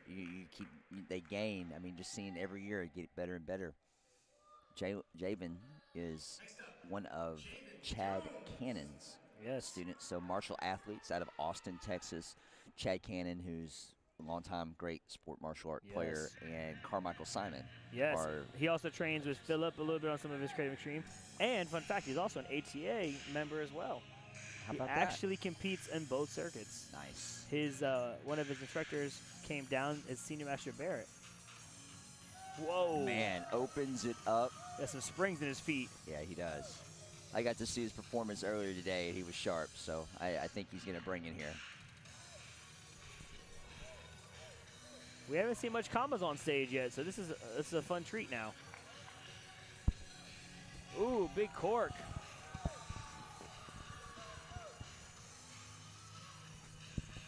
Nice fast hands, showing some of his diversity with his weapon tricks and his actual tricks.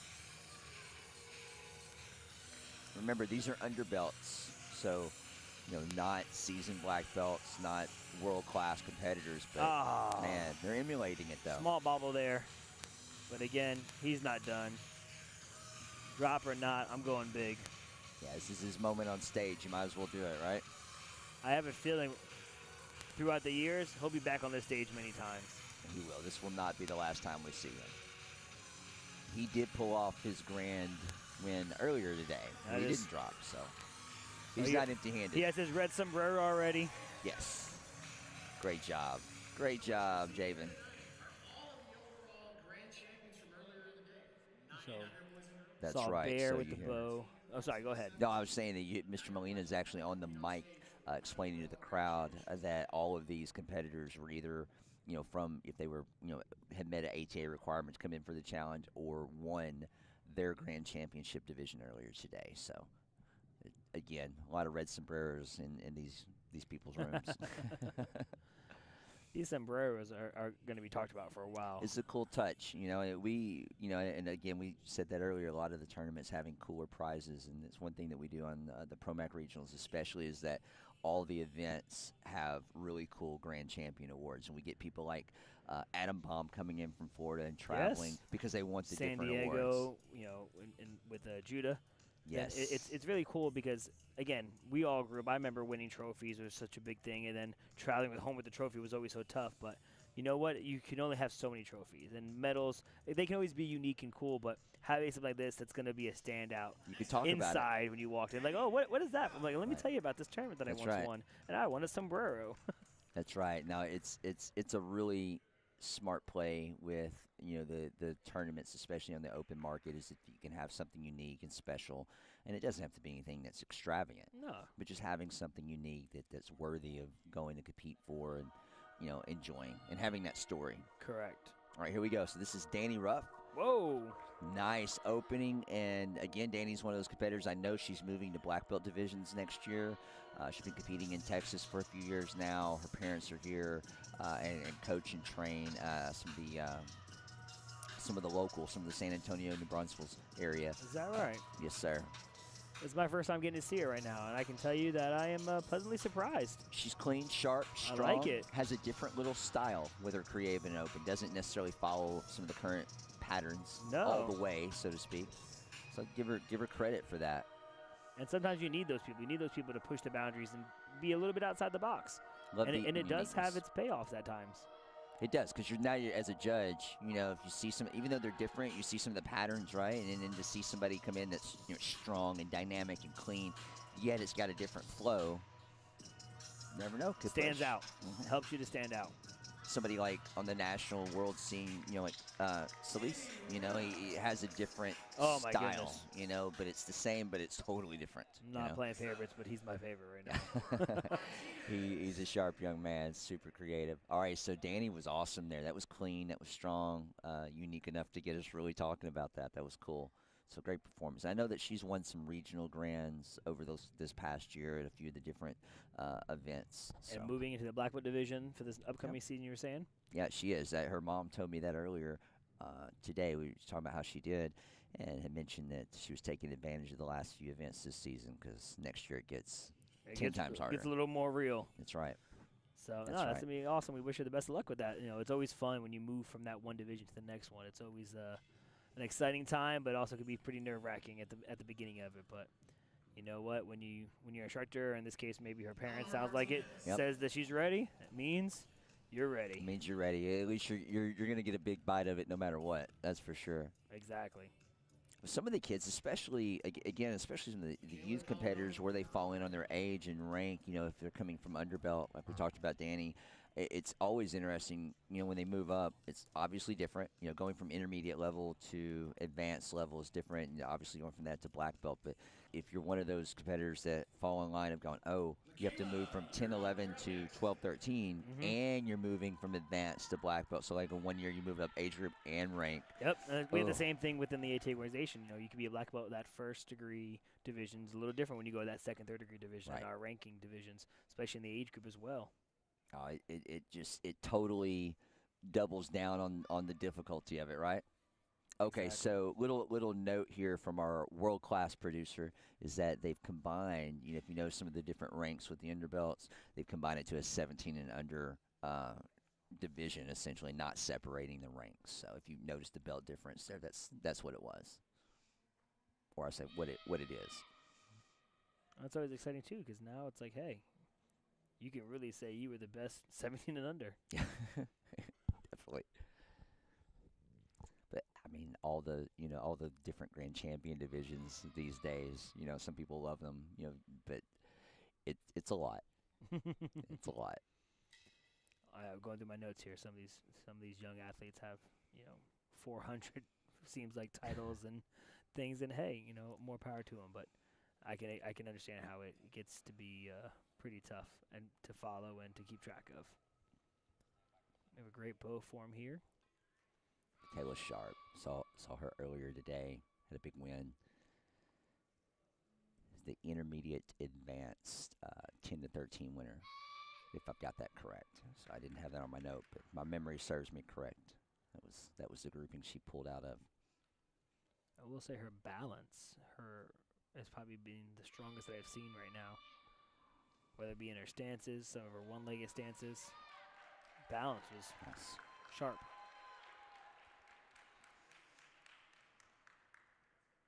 Next up, Rosalie Brown. So Rosalie Brown coming up next, and watched her earlier as well. I think she did 2 grands earlier, if I'm not mistaken. And yeah, it's interesting to see the personalities on the sideline before they go.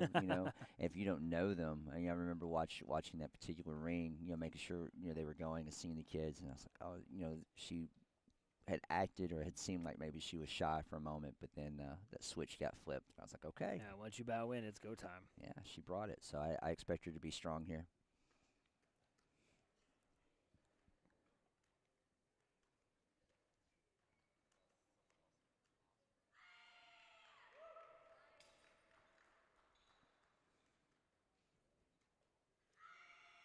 Just keeping good speed through all of her strikes. Tricky hand switch there. Caught that.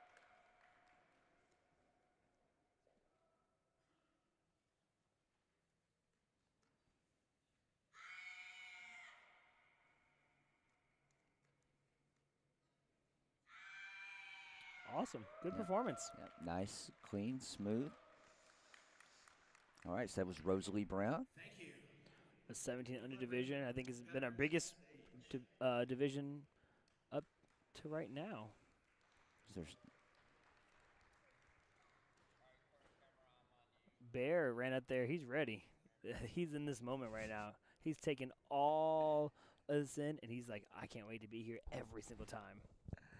kind of reminds me of Michael Molina energy, right? Oh, yeah, that's a good point. Yeah, and he's got that little look, so that's cool. He can't stop twirling his bow right now. He's like, every moment, I'm going to make you look at me somehow. Look, I think his mom is off stage waving at him. I love it. It's like, yes, please stop doing that. He's like, no, Mom, I'm on the stage. It is mine. That's all right, Bear. You're up there, brother. Spin that bow. All right, so Michaela getting her scores. I'm not sure if they're going to be inputted and called out. Let's see, they should have already had that, I believe. Maybe not. Yeah, so that was the moment there. They had to get put into the system. So I think he called that thinking they were ready to show or ready to get called. Yeah, and that's okay. She was ready, though. She was ready. She was ready. So always be ready. You don't have to get ready, right? Exactly. That's what's up. So again, you see such a good mix of all the competitors and all the ranks. You know, you've got beginner level, intermediate, advanced. It's hard to call as a judge, right? Because you don't want to punish the beginner, you know, going against the higher rank. But I would say all these athletes, they went out there and they were performing. They did not, back down. They didn't shy away, whether they're beginners or I can't speak right now, or intermediate. They definitely went out there and performed. Again, they have a great upside when it gets to be black belt here in the near future, I'm sure, for many of them. So we mentioned a second ago, you know, how unique like the event itself is, as far as being able to say, you know, I keep planting the flags that, hey, we're having, you know, ATA versus Open. You know, we didn't really, you know, we haven't been like, you know, oh, we're gonna, you know, really, you know, pull that and make a big thing out of it. But it's a great concept, whether you did that or some other version of it. And a lot of the events, you know, this is one of the first events to do it at this level. And it's the first year for Texas Revolution. The event today, again, the tournament today, smooth, stayed on schedule. They were ready for anywhere between 200 and 500 competitors the first year out, so it could have been, you know, either way. It was a solid showing, no real stress. So, I mean, schedule, the way that the people came in to volunteer. Again, you got to jump in and judge. I did. That was fun. Help out, and everybody's attitude today was great. You know, being able to bring this event and the other events into Texas and give this region a different look, a different chance to have, you know, cool events like this at night or the daytime, the quality and how they were being treated. We love, you know, expanding that. So we're glad that Vito and the Molinas are part of that family and expanding beyond just what we're doing during the day, but to do a show like this. Yes, and you know, yeah, we don't want to make it this ATA versus NASCAR Open Circuit. No.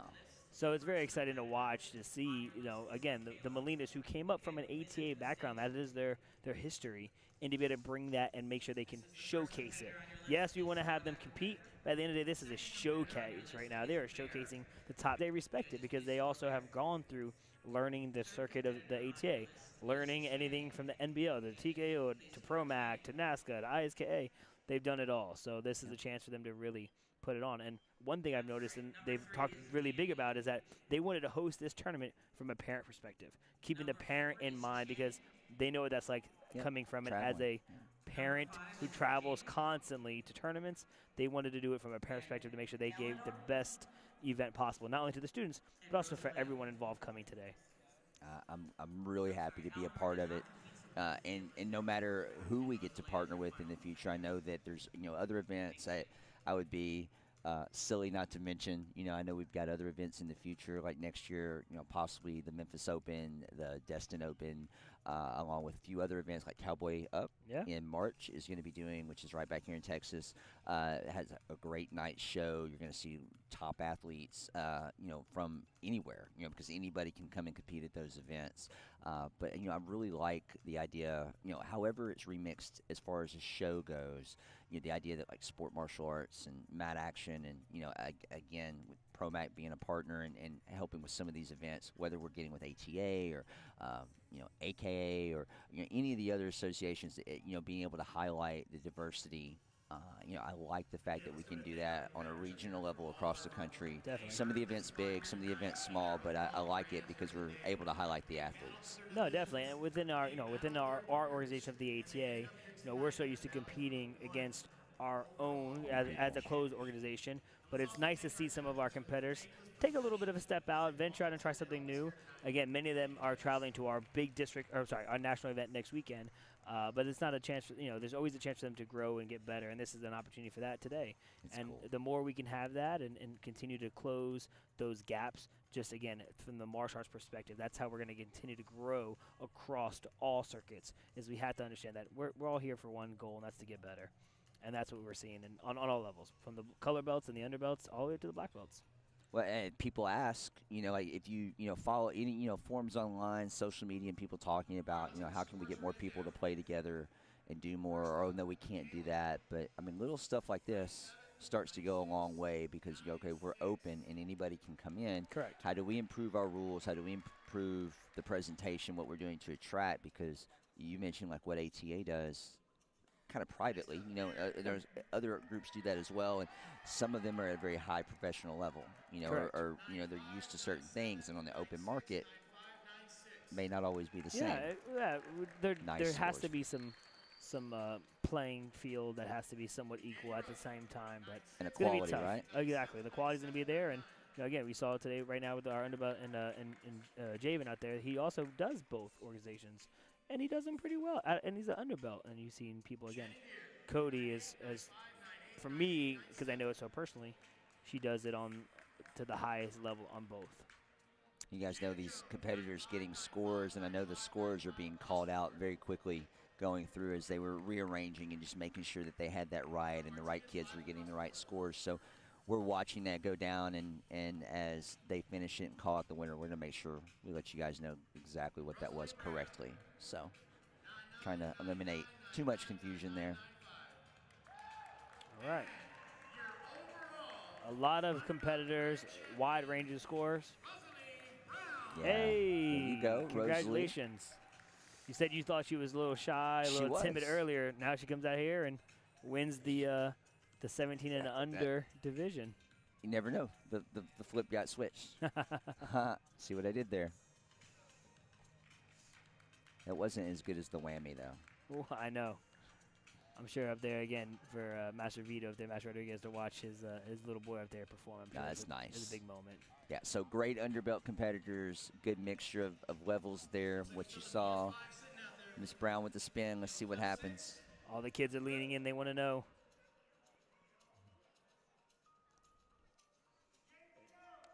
And she picks the JBL clip. JBL, another soon-to-be sponsor. JBL is definitely going to be a sponsor for next year's event. There is absolutely no doubt. Now you were about to be introduced to the rising stars. So this is that next group. You have one that's on the cusp, about to start tearing up on the national circuit. All right, awesome. So moving on here. Rosalie is a green belt. You guys saw that. She's been training for 4 years. Just had a note. And her instructor is John Garvin. So I want to give them a shout out. So fantastic job. Congratulations to Rosalie. That's on awesome. That win. And where's she out of? Absolutely. It didn't have the town. Big upside, another big upside. We like to take the notes. If we can give anybody a shout out and let you guys know who and what, we love to do that. So we appreciate a lot of these little drop offs and people letting us know so we can give you the love. All right, next division.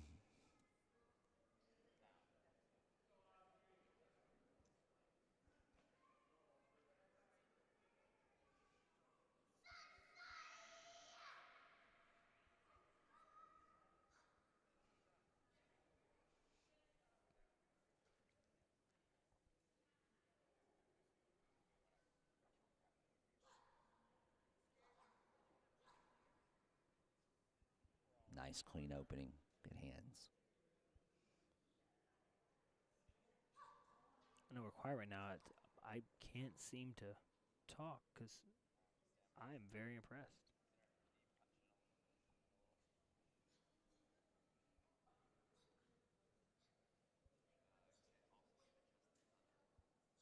Talk about a commanding presence.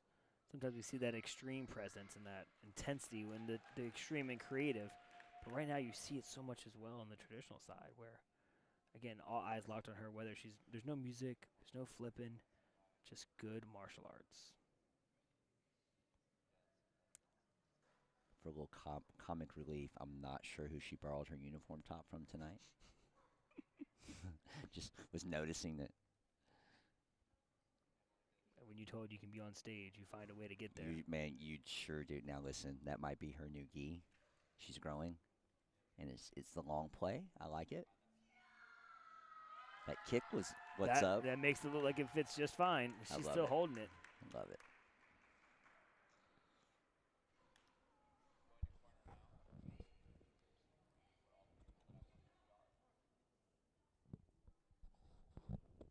Yeah, full demonstration here for balance,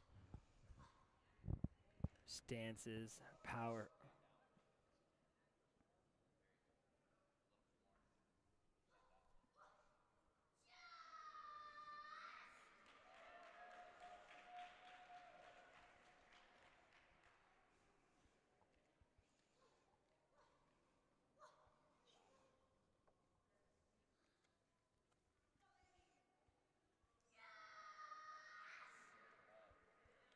So when they do, now this is obviously just, the show with a mixture of things that are going on with what, the name of the division, who's in it, that type of thing.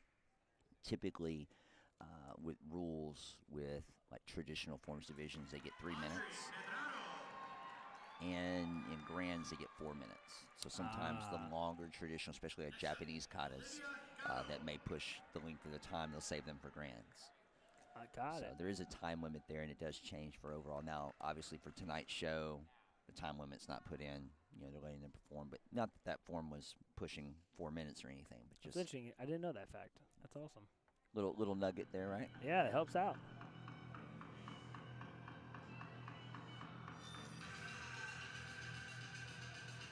All right, so we went from traditional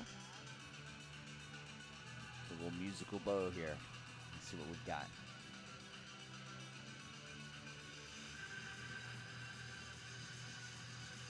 Good speed so far, starting it off. Nice.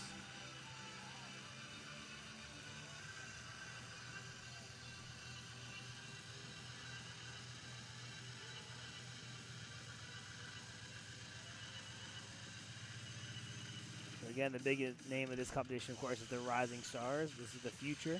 That's right. Future looks bright. Yeah, nice and clean. You could see the dynamic training, bringing in. So it's good.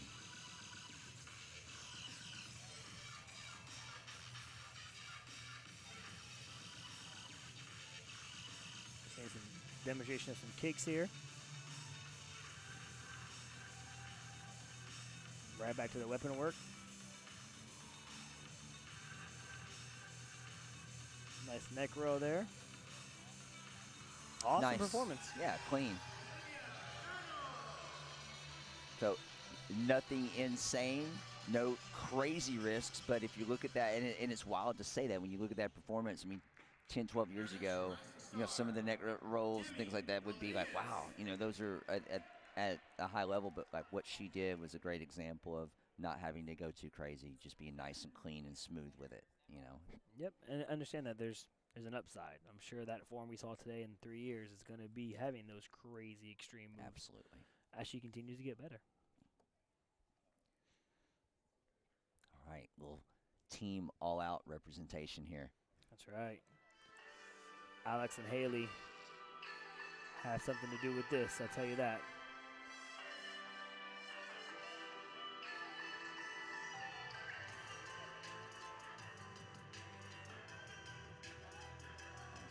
Little round off tuck, open up, bringing the energy, little Alex Mancias style energy.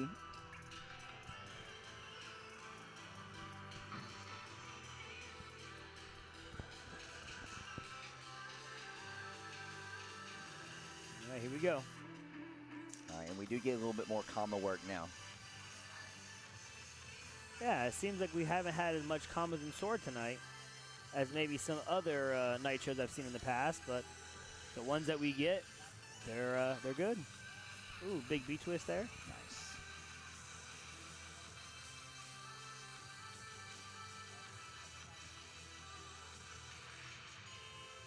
Nice behind the back.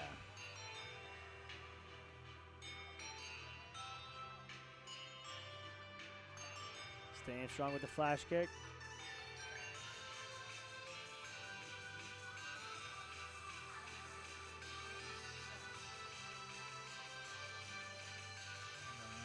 Might have had a little bit of catching or get along with the little transition there, but kept it clean, kept going smooth. All right. Rodriguez brings it. Yeah, Miss Rodriguez sharp, strong. I think maybe only that one little piece I couldn't tell completely. Yeah, it's hard to tell from this angle, but yeah, I could definitely see possibly, but you know what? It's the judges that make that decision. All right, so next RC. up, yeah, well, RC, Riley Claire Carlisle, I think, in my opinion, the favorite for this particular division, if she nails this. I've had an opportunity to watch her over the years, been a Pro-Mac champion over the years, also a top NASCA champion, and now on Team Competitive Edge.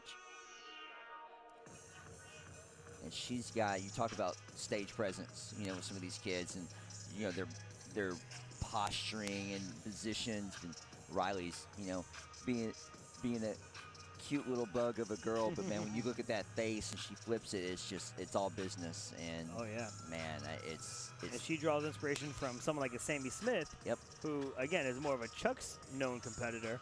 That's her inspiration to watch someone like Sammy, who is, you know, a very talented martial artist and put on for a lot of the young ladies for many years. Oh man, absolutely. You know, that generation, Sammy Smith, you know, Mackenzie. Mackenzie Emery, who is, you know, they're goats of the women's black belt.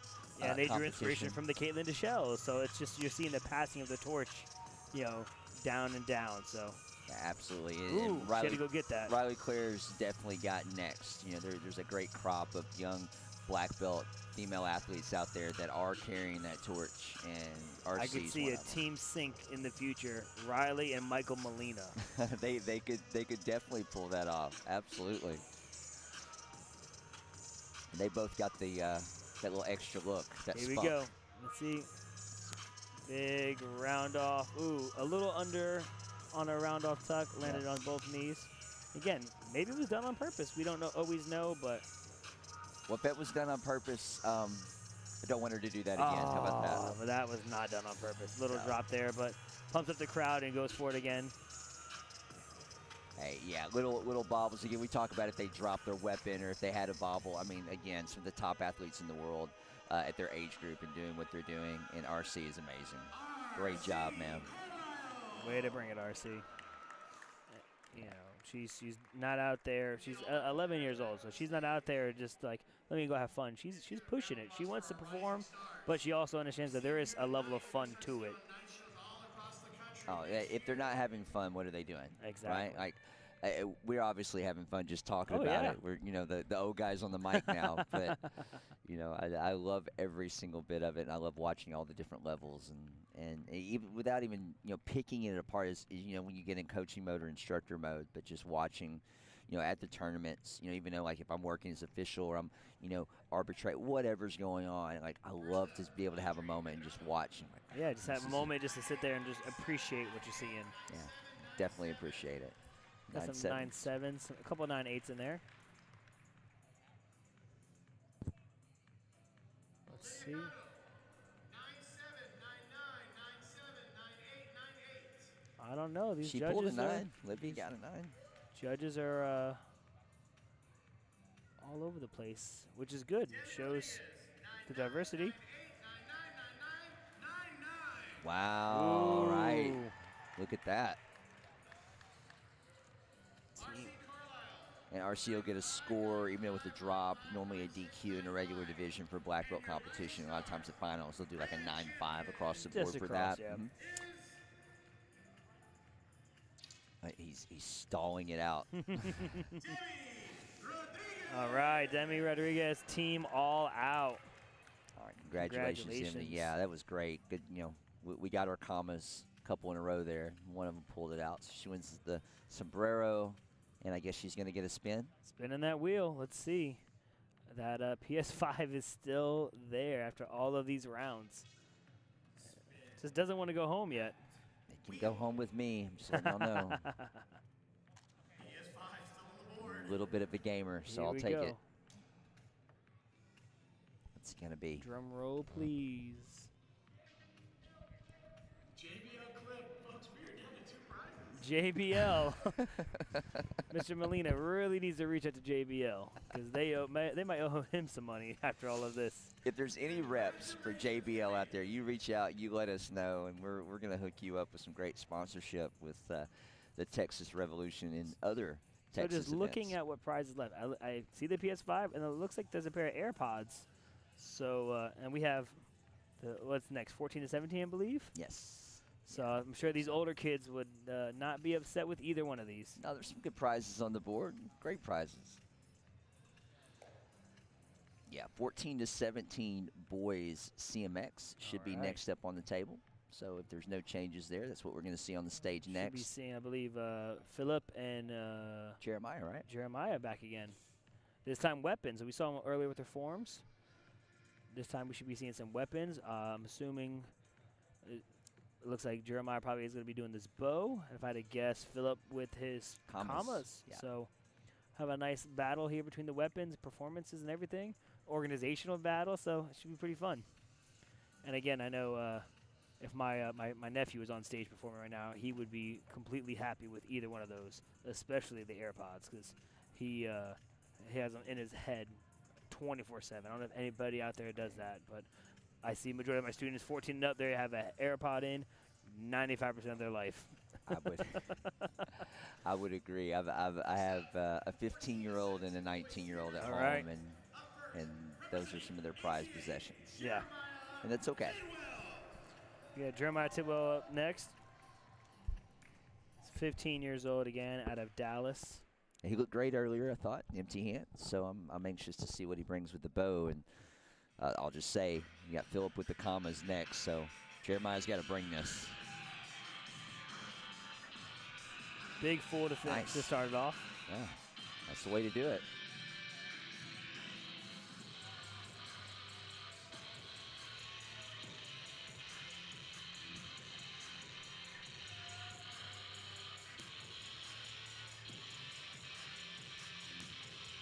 Clean so far. Ooh, a little under the arm catch there. 720 catch, double rotation. You may know, but if you were to guess, who would you say that Jeremiah's creative weapons inspirations are? You know? I don't know. I'm gonna go off the cuff and say Jackson. I would say that's a good good plug there.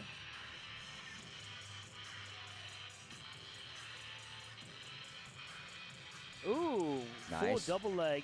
Those who didn't see it, passed it behind his back. Say went behind the back with that. So again, the manipulation, wild tricking. Definitely not a new thing, but it's great to see how many athletes A are. little bobble there, little bobble there. Try to go from behind his neck and let it roll down to his hand. Uh-oh. Big Webster Nice. to the release and caught it. Nice. That's amazing. Good honestly. representation there. Great job, Jeremiah. And seeing the flip or the trick at the end with the catch of the weapon, I like that touch. I've seen that a few times this past year, especially. And man, when they nail it, it's a cool thing. It's big. Philip now coming on stage, representing again Team Competitive Edge out of Houston. He again was recently competing on the adrenaline with the commas, so let's see what he brings here. He's had a lot of success recently in his weapon forms. Yeah, if he nails this, I would expect it to be one of the best performances of the evening. And like if you look at his coached by section in our bio, it's nothing but goats. From Riker to Alex, Jackson, Matt Emming, Marcel Jones, Rudy Raynon. I mean, Joey Castro, Vito, Kalman, Choka. If anything he knows, I'm going in and getting the very best of the best. And it's transitioning well into him. It's paying off. Look at this. Nice. Ooh, nice. Oh. Ooh, the blinded catch from behind the back. Big double cork. Nice. And super clean, well-balanced landing, too. We talk about how hard they land or how much in control they are. Nice. Nice little release section. Little juggle. Nice. All right. Nice with the finger rolls. That was a double release there.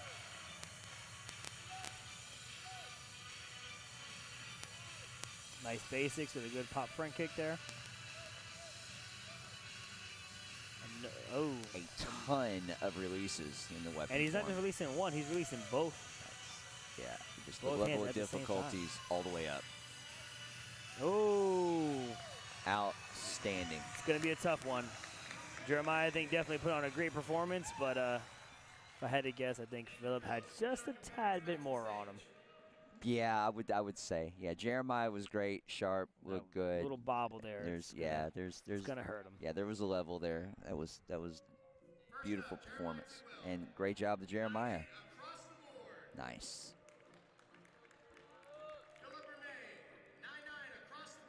All right, Well there you deserved, go. well deserved. Absolutely. That was the kind of division we like to see. Great performances, great job. And again, if you guys are tuning in or you're watching, you didn't really know, you've got top ATA organization athletes, you've got top open athletes, a lot of them cross-playing. You just saw two of the top 14 to 17-year-olds doing their thing. So super cool. Yep, and again, Jeremiah is heading out, I believe on Thursday, up to Pittsburgh to go compete. And I know Philip is going to Diamond, so Yes. we wish them both the best luck in their next competition here in the really, really short and near future. That's right. You're going to happen to be in Pittsburgh? I will. So I land here, I fly home on Monday, teach classes for 2 days, and then hit the road, teach seminars and everything. All right, let's see. We got to spin of the wheel. AirPods. Nice. The PS5 is the last still on the table, prize. so that means that one of the girls get to win it, right? That's beautiful. I love that. Do they even have to spin? I mean, They're just automatic winners. or is there a mystery prize still? If he pulls out another bill out of his pocket instead of the PlayStation, I don't know. The girls might riot. I don't know if you could write it better. Could you? I mean, if there was a, I think he might have written it. it's It's possible. Never know about Andy. I know. Well, you know, It's good times. His background in the military is a strategic planner. So Yes, he was you taking talk full about advantage of that. strategy. This is it. You want to put on a show, TV producer style. He's doing it here. All right, so this division, I'm looking forward to watching both of these ladies again. You saw, you watched them earlier, different categories. Now with the weapons, Alice, it looks like she's going to be performing an extreme weapon. And I know that Sophia coming up next is going to be traditional bow. Big full to open. She also did the cartwheel on top of the bow there. Big diversity in these two performances here.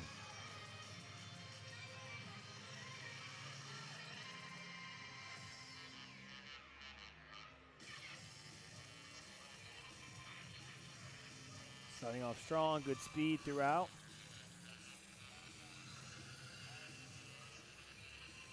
A nice release right to the cart full double leg. Nice.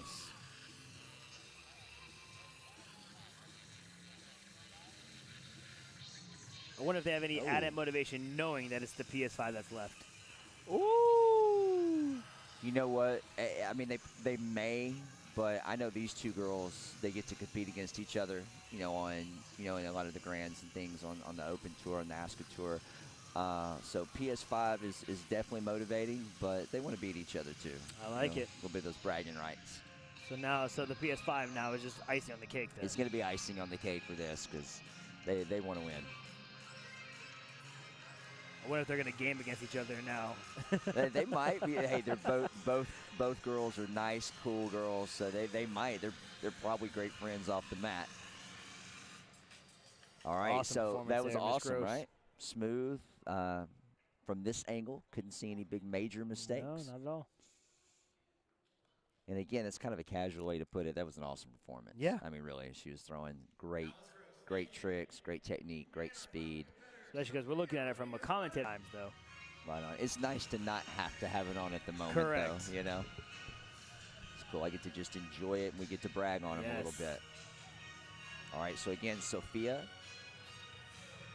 is right now, there's really, without question, one of the top competitors in the black belt divisions on the open circuit, and in particular the girls, but across the board.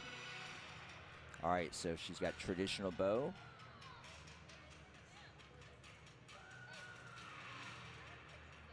Looking sharp already. Good landing. Yeah, powerful. You see it in her facial expressions. Every look, every direction change, her eyes snap up, and you can see that she has someone in mind that she is striking with that bow. Well, and that's it. It goes back to what I said earlier. She right now, I think that even as a young competitor, she understands that power presence. So as you're watching beautifully executed kata techniques, the power, but seeing how it's performed also makes that next difference, right? It's not just what you say, but how you say it. So it's Correct. not what you perform, but also how you're performing that. And just the showmanship isn't what makes it so great, but it definitely adds to it. And right? we see that a lot on the ATA circuit, especially in our traditional divisions, as I'm sure you see here as well, especially when you see competitors performing the same routine or the same forms, but now they're going to be judged head-to-head against one another because it's not just the form itself, it's how they performed it or how they presented it. That's right. Man, all right, so phenomenal. You know, and she had music in the background, which I believe she won one of the musical weapon division, which right now within the rules, you can still do a traditional escada with that as long as it fits within it. So there's a little debate on that too out there in the market, but Looked really good though. For what we're doing right now, both of these girls were fantastic. So although it was CMX championship, it was two different displays. It's going to be a close one. It is. There were some split scores there, right? It is. Now with the number of judges, I don't think it's possible to have a tie. No, they should not have a tie. But you never know. Look at that. Oh, wow. Wow, nice. I mean, if I don't see the score in front of us, but I'm sure it had to be by a small margin there. Yeah, That was close. Yeah, I think it was 1-9 made the difference there. And however the judges saw it, you know, and on any given day, obviously, you know, Alice has been on a roll this year, you know, won ISK championship at the U.S. Open and a good mixture of other events. And Sophia's won, I can't even list all the grands that she's won this past 2 years. So Wow, that's awesome. wow, amazing. Well, we love it. We love seeing it. You know, again, we saw the men out there performing, the young men. Now we get to see the young ladies out there performing. And we're going to highlight some of our champions from our Friday competition, I believe. We're going to see some of the open weight champions who are also going to be presented with their overall sombrero. That's right. So you notice that these ones will actually be a different color. The black ones are for our night show champions, and then the red ones are for the overall champions from the actual tournament. That's right. So I'll call out the names. We got them coming to the stage, and we got to watch most of these athletes fight. I say I got to watch most of them, but they all fought last night, and they all won, as you mentioned, their open rank, open weight fighting divisions. So you've got Maya Juarez and Jance Arenas, Adrina Mordrano, and if I mispronounce the name, you guys can give me later. Madison Herndon, Jacob Rivers, Sebastian Villanueva, you saw him earlier. I think you'll see him again. Diego Gomez, Leonardo Felipe, William Villanueva. I don't think I'm not going to lie. As a photo opportunity right now, all them on stage with it, that looks pretty cool. That's super cool. Look at that. That's a cool look right there. Talk about a unique experience that I'm sure they're going to remember for a long time. It is, and that's, again, part of what tonight is all about, having a good time, showcasing the martial artists, you know, giving them some love and inspiration. They hung out a lot of these athletes that didn't fight tonight or compete tonight. They came back to the show to support, and they were excited to have that little second up there to be fun, put the hat on. So that's cool. Or put the sombrero on. I don't want to you can't. disrespect Don't disrespect it. Yes. You can't call it a No, hat. no, There's a lot of details that was put into each of these sombreros. Yes. And for those who can't even see it, you know, they got the pins in here. It talks about the grand champion pins or the overall pins. Then they have the Texas Revolution tournament pin there as well. So very unique and super cool. Super cool. So we have some more. Oh. Yeah. So the I think the women's and the men's sparring champions. Yeah. So you had Alyssa Gillen, and she's Team Gypsy. She was the women's winner, and she looked good, strong. She had a great fight. In fact, I got to officiate that fight, the final today. I got to step in there and do that, and she's strong. She's a strong young competitor, young adult, and that fight went into overtime. Looked great. tough women. And Lito Hernandez won our men's overall grand today. Quick, great little fighter. Some great fights all around. You know, I think it's something that we love to see is that we highlight a lot of times our sparring for what it is, and then we get to see a lot of times the performance aspect of our creative extreme or even our traditional. But at the end of the day, I think everyone loves a good match. You know, it's just one of those things that across the board, a good kick is a good kick, whether it hits to the body, hits to the head, no different. You love to see the tricks, you love to see the weapons, but some of these fighters out there that we have, they're awesome. We love to see a good fight, brother. All right, so Lainey Barrett Murray now. She's got married this last weekend. Hey, congratulations. Yeah, she's one of the top competitors in the country. Very diverse, talking about diversity.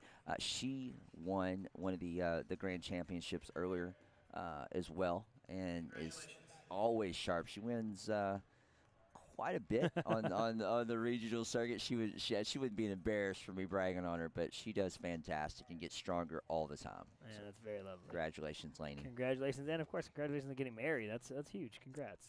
Yeah, big time. I think her mother-in-law, Holly Haggard, is one of our Cowboy Up promoters and officials, and she's been on cloud 9 for quite a few months now over that. So, but now it's out of the way. She's like, I can move on. We've got it out of the way.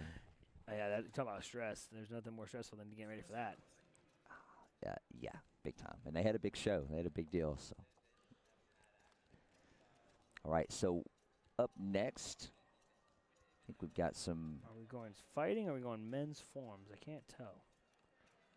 Ooh, we may pop in the men's forms prior to that team challenge. We'll see what the final choice was here. I see some of our adult males over there warming up, so that might be where we're going.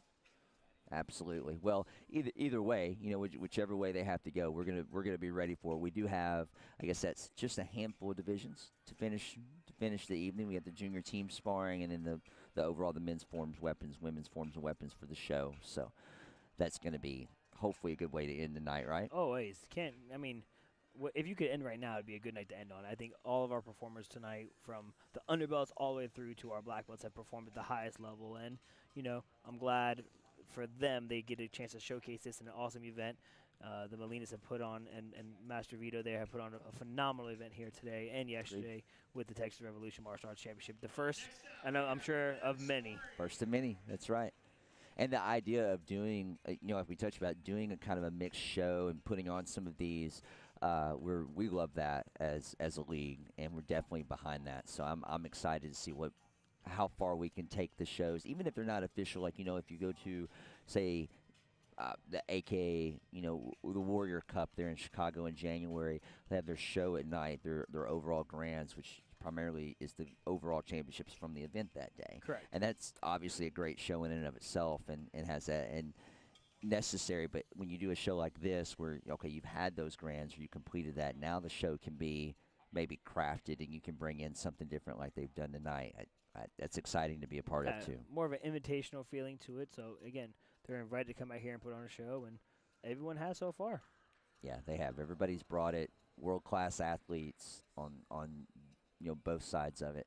I think they are going to prep for the fighting, it looks like.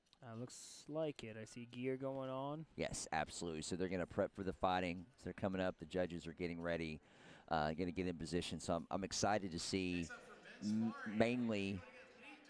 Yeah, well, who won the grand earlier. He's coming back up. Okay, all right. So thought they were going a different direction with that. That's cool. I mean, fighting's fighting. I'm happy either which way. So two top competitors here. So representing Team Gypsy, which is a huge Texas team. Oh, yes. Right? And, you know, I know they picked up players from different places. I know recently it seems like most of the players from Texas, so that's kind of got, you know, we're in their backyard. So I would have expected a good showing from them this weekend. We've got some of the coaches over on the sideline I saw fought today. They look great.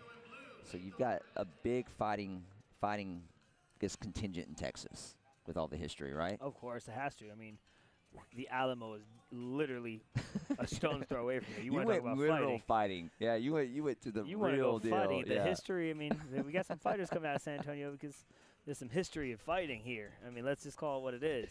It is. I thought we were on the karate That's level, what we but we need. went back to the Alamo on this. We need This is great. all of the champs in front of the Alamo wearing the sombreros taking a photo. That Can we go to how far? Like the Alamo's just around the corner from you can here, right? probably throw a rock and hit it from here. That's how close it is. It's at the Gonzalez Convention Center, which I know on the back side you can see AT&T Center where Yep. the Spurs play, right? Exactly. That's pretty cool. My son would love that. Oh, yeah. Big Spurs fans here. All right, we got some fighting action going on here. It's our men's fighting. Men's sparring grand champion for the Stars Over Texas event, so to speak. Or that's actually the name. I'm just saying the final show here. So we've got both Lito and Diego. A good chess match nice. going on here. 1 Lito's point go to Diego. in the red and black. Diego in the all black with the blue headgear. So watching the stream, most watching the fight, probably know the game and know the rules, but just kind of a small little overview as they get a timeout to fix equipment there. There's different ways to play the point fighting game, depending on where you are, what league you're in, that type of thing. They've got, tonight you see a 2-minute clock, and you should see that on your screen. If not, we'll make sure we call the time for you just in case. So you got 1:17 left, and score's 2-0. And what happens is you've either got a match where you're going to go to a 7-point spread, winning by 7, or sometimes they'll fight the full 2 minutes. And, of course, who's ever ahead in points at the end of that time is the winner. So that part's pretty simple to understand. Oh, yeah. Ooh, nice side kick there. So punches, any hand technique is worth 1 point. Kicks to the body right now are 1 point. A kick to the head is worth 2 points. And if they do a jump spin kick to the head, that's worth 3. Very nice. So, again, pretty simple point calling as far as the values go. Nice. And you see the judges. Oh, the background almost bit it. Nice. Save. Notice how Vito, when he called the point, the fighters came, he just got out of the way. He was like, no, I'm not blocking you there. You move on. So Vito Rodriguez, center referee for the fight there. Again, Texas legend. Definitely knows what he's doing, what he's calling. You got a few of the other judges there that he pulled up for fighting. It's like maybe Miss Martinez and Mr. Ruff. I can't tell from here. All right, 7-5 Diego's up. He's coming back. Nice. Goes for the spinning. All right, does he score at the end? Does he make contact? Not enough. 1 says yes, 2 say not enough. And that would have been big at the end there. Well, and you couldn't have called. She wasn't being biased towards Gypsy because both of them are on Team Gypsy, right? so nobody can say that at home. It's like, oh, she just gave him the point. And of course, normally you wouldn't have a team coach, in the corner. But with this, it was a special fight, so it's fun. So again, showcase. Yeah, I think showcase is the best way to fight, say. yeah. They're out here showcasing, and they're going to fight hard and earn a sombrero. Yeah, and he did. Diego Gomez takes home the sombrero. Little extra fan love there.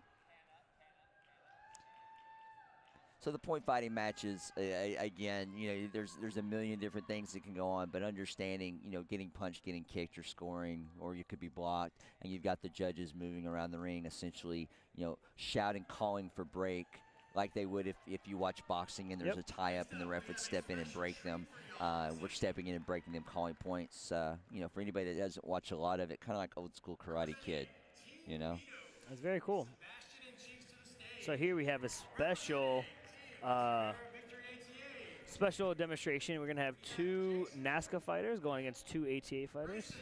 So it's going to be interesting. Now, the rules for this are actually going to be a little bit differently. So they're actually going to be fighting on ATA targeting rules, which means there's going to be no punching to the head. Really? So everything else is going to be our our Pro Max scoring system. So the spinning kicks will be awarded 2 points, but there will be no head strikes, no head punches. So are they still going to be allowed to kick to the head? They can kick to the head. Okay. Punches to the body, kicks to the head, nothing to the back. So it's going to be interesting. But all of the regular points, again, will be our basic Pro Mac judging calls. Yeah, so that'll be all your hand strikes are 1 point. To the body. To the body because head punching not allowed. You've got your body kick at 1, your standing head kick, or even if it was a spinning kick to the head, if your base leg was on the ground, it's still 2 points. And then the jump spin kick in the air landing is 3 to the head then. All right. If Should be they jump interesting. spin kick to the body, it's actually still just 1 point. It's a body kick. Wow. Interesting. I didn't know that. Yeah. And I believe next year, starting in January, the 2-point body kick goes back into effect. That's something they do on the NASCA World Tour. Ah, gotcha. Yeah, and that has been voted to stay. So regionally, we're matching that. But right now, tonight, you're going to see those body shots are worth 1 point. So that should be interesting here. I can't wait to see these students and these competitors here showcase for their schools and showcase for their organizations even. Yeah, and it's the opposite holdback. You're talking about them not having as much experience punching to the head with ATA. When now, the open guys who are used to it aren't supposed to, right? And then there's a back fist at the end of the combo, right? So I think we're going to see a lot more of a leg battle here, if I had to guess. I would say so. Now, Sebastian's a good kicker as well. It's in his nature to go high after that. You can just tell it's nature. That's right. They're gonna have to go back tomorrow and be like, hey, now you can punch to the head again. It's tough to get used to that, when it's like automatic.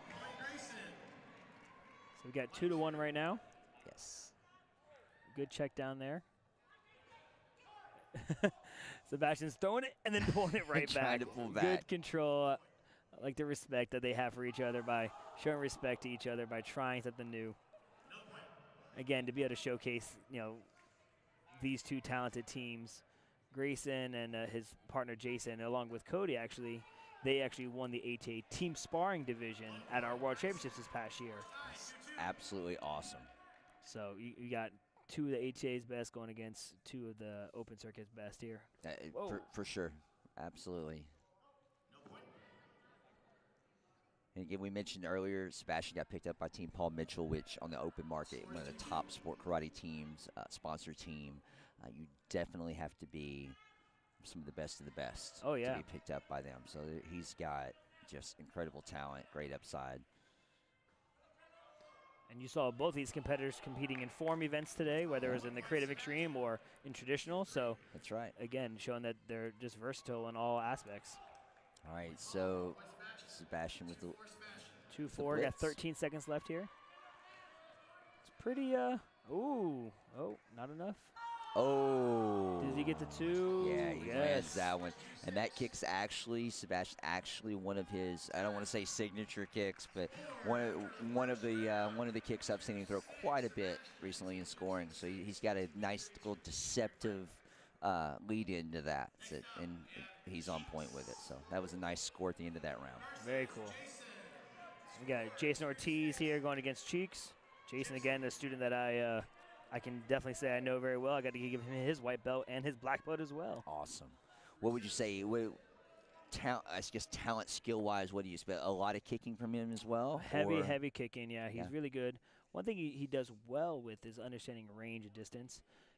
He knows how to keep his leg up. He has pretty good balance throughout the whole time. So they actually had a fight earlier today in the open point sparring rounds, and it was pretty even.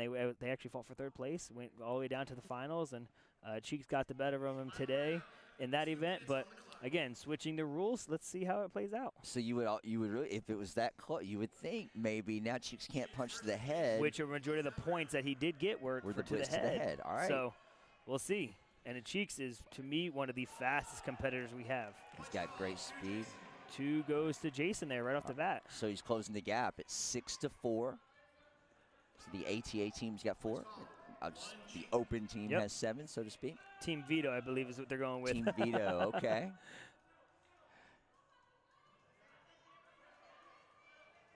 So he's did nice blitz to the body, but did anything score? Looks like it did. Yep. Got one in there. Did it? Oh, it did. Nice. They called it. Yeah, that was quick, too. Where are we going? They got a punch to the body, looks like. Yeah, looks like Cheeks slid in there. Ooh. Nothing there. That was close. Again, you see Cheeks jumping for that and then having to pull back last second. No, he can't throw it. I mean, and then to be able to chase down off the slip to go to the body and not instinctively to the head. Oh. So they got the punch prior to the side kick there. Got about 52 seconds left. Oh, nothing, nothing. Everyone thought it was. Got 1 point Got again 1 point over. Cheeks. They move up 11-6. Got 43 seconds left on the clock. Ooh. Ooh, did the kick score? Nice. Yeah, 1. Close the gap. Does it score again? Yes, he 2 did. more. Wow, 10 to 9. 9-10. Yeah, nice. You got 30 seconds left. Oh, jinx. Uh-oh. 10-10. Ooh, and the hand scores from Cheeks. Moves up 11-10. Cheeks with the counter there. Jason was coming in with the blitz. 2 down. Ooh, the side kick. I thought the kick scored. It tied did. Up. It did. Nice. Tied up 12 all. Oh. The punch, 5 seconds left, 13. Oh. All right, did he score on that? He did score with the blitz at time. Oh, man. Wow. Look at that. Man. Talk about an amazing display. And it's funny because when they fought today, it came down to a 1 point. Nice. 1 point pretty much deciding factor, and Cheeks with his blitz over the top was a big difference in their fight earlier today, which, again, it's nature, and he's so good with it that he wants to throw it. But taking that out shows a little bit more of a level that was equal to both fighters. Yeah, so, absolutely. Great representation of both competitors. I think shout out to Sebastian and Cheeks for even taking on and understanding to adjust their normal skill set to have this showcase. Shows just a level of respect and discipline across the lines for both. So great sportsmanship. Yeah, and that was a great matchup. I mean, 13-12 at the end. I mean, you can't, watching it was exciting. Oh yeah. Yeah, so kudos to all those athletes. So, it doesn't matter what league you play in, doesn't matter what anybody says or thinks. Whenever you put it into action, and when you see it, I mean, that's the beauty of it. Oh yeah, and shouts out to Cheeks and Sebastian again for. I mean, they're fighting in all the major tournaments. They're winning a lot of the major tournaments, so they're only getting better from there and great representation. And then Jason and Grayson going out there to represent for the organization that we represent, to be able to have again not an equal match because they had to have some adjustments, but they have to, they went out there against 2 of the best. I mean, they're not going out there fighting for the first time, getting warmed up against someone who's also the same level sparring in this realm. So special shout out to them as well. That's right. Love it. So we've got just a few more things on the show. Sparring coming up. Yep, absolutely. Thank you. And again, no shout out to our sponsors. It's a little different level of junior sparring coming in next. Some of the smaller ones, so to speak. Celebrate excellence. Zebra Mats and Rojo Life. Thank you. Mr. Molina on the mic giving, some love to the sponsors. We mentioned that earlier, but Zebra Mats, I don't know that I got to give them extra love, but showing up today or this weekend, the surface was great. If anybody watched the streams earlier or watching video clips and seeing some, man, that looks fantastic. Different layout from a lot of the open tournaments as far as the grids. And, I mean, I love the fact that we were able to have that right off of those mats and that, competitors being able to warm up there, feeling more comfortable with the zones. It was a really nice setup, and Zebra had a lot to do with that today, bringing the mats and sponsoring. And they helped. And the quality of the Zebra mats are top. So good. They are. They're some of the top mats in the world. In fact, I give them kudos. I had them at my studio for 15 years. I had the exact same 2-inch smooth MMA style mat, and man, they've been great. That's what we work on every single day. That's what we have. Great. And there's a lot of great mat companies do a lot of great stuff, but this particular weekend, Zebra knocked it out of the park with what they did. So it looks like we have some. I think this is a mixed team event. So we got. And mixed belts too. So you've got mixed rank underbelts. Yeah. So just something fun again, just to showcase. So what do we have here? Looks like we got 2 of our underbelts young men going to go out there and represent. And then looks like we have 2 of our black belt ladies going out there to spar next. Fantastic. So again, this is a fun event to be able to showcase something that's a little different. You probably wouldn't see in any other event. Yeah, something you don't fun. Generally get to see underbelt youth sparring on the stage. Yeah. On any level. So, yeah, and again, and Mr. Molina's on the mic with the in-house crowd, you know, making sure they understand the value of course they do. If they're here, they understand the value yeah. of what they're getting to see, and the kids getting the opportunity. You got Roger Haggard stepped on stage. He's a Texas high-rank black belt and long-time open competitor. Starting off strong. 2 points right out the gate.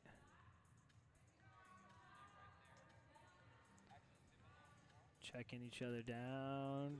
Trying to figure out the distance. Point call. Point Logan.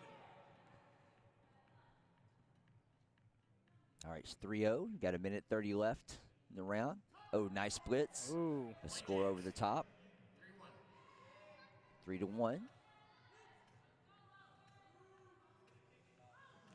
Oh, it's off the right side. Did it get there? Nothing. Vito says no dice. Oh, I think that one landed, though. All right, now we're at 3-2. Got a minute left. Ooh, way to miss. We've got you got a little bit of sparring, but coming up, we have the last couple forms divisions, by the way, to finish the night. So we were right talking about closing the show earlier. Yeah, I think we still have a men's division, right? Yes, we We're have going the to see Lucas Fontenot versus Michael Brumet. Oh, we got a point going. No, no couldn't point. tell No there. point. Oh. Not enough. Oh, was it the counter or the offense? The offense got that one. Yep, 25 seconds left. We got 3-4, pretty evenly matched. Hey, 20 seconds left now, 4-3. Oh, goes up. Tied it up. He came out of the gate fast earlier. I really thought it might be a little higher scoring. But they kind of got each other's rhythm, got into pace. Oh, did he block? Looked like he blocked it. Not enough. That was close. Time is up. End of round, and 4 because they're all. doing mixed teams, it goes on to the next round. Nice. Good job, Logan. Good job, Chance. Yeah, Logan and Chance, who won open weight divisions last night, both of them. So All right, great way to be. congrats to them. Yeah, extra little highlight there, being able to come up. Gypsy Kiana, representing Team Bears Bella. So I'm sure they're going to this. It's a 0-0 match, really. I mean, 0-0. No It is. pressure on one versus the other to make up the point difference. Like going into overtime tied, right? All right, so it should be, according to what they're doing, should be a regular 2-minute round. Yep, looks like it. And a lot of times on teams, especially in the open market, you have, they were doing 90-second rounds. If you had like 3 players on your team, 3-3, or 90 seconds, even if you did 2 versus 2 for a lot of the girl junior teams, typically. Been playing with different ideas there. You know, going for 2 minutes every round, just like regular divisions, point spread. So a lot of different options in teams. I'm sure it's cool to be the underbelt here, fighting with 2 of the black belts from maybe from your school that you grown up watching, and say, hey, I was on stage together with you. You know, that's an opportunity and hopefully a memory that they'll, you know, take with them for many years. Chance to have a little bond there. Oh yeah. Still tied up, 5-5 now. Oh no, never mind, 5-4. She's hunting him down with those kicks. Trying to control that space. Broke the rhythm. Kiana came in underneath. Nice. And she puts her team up 6-4. Trying to establish some type of range. Oh, Ooh, nice the side kick. Yeah, I thought that slid in there. Score 7-4 Gypsy.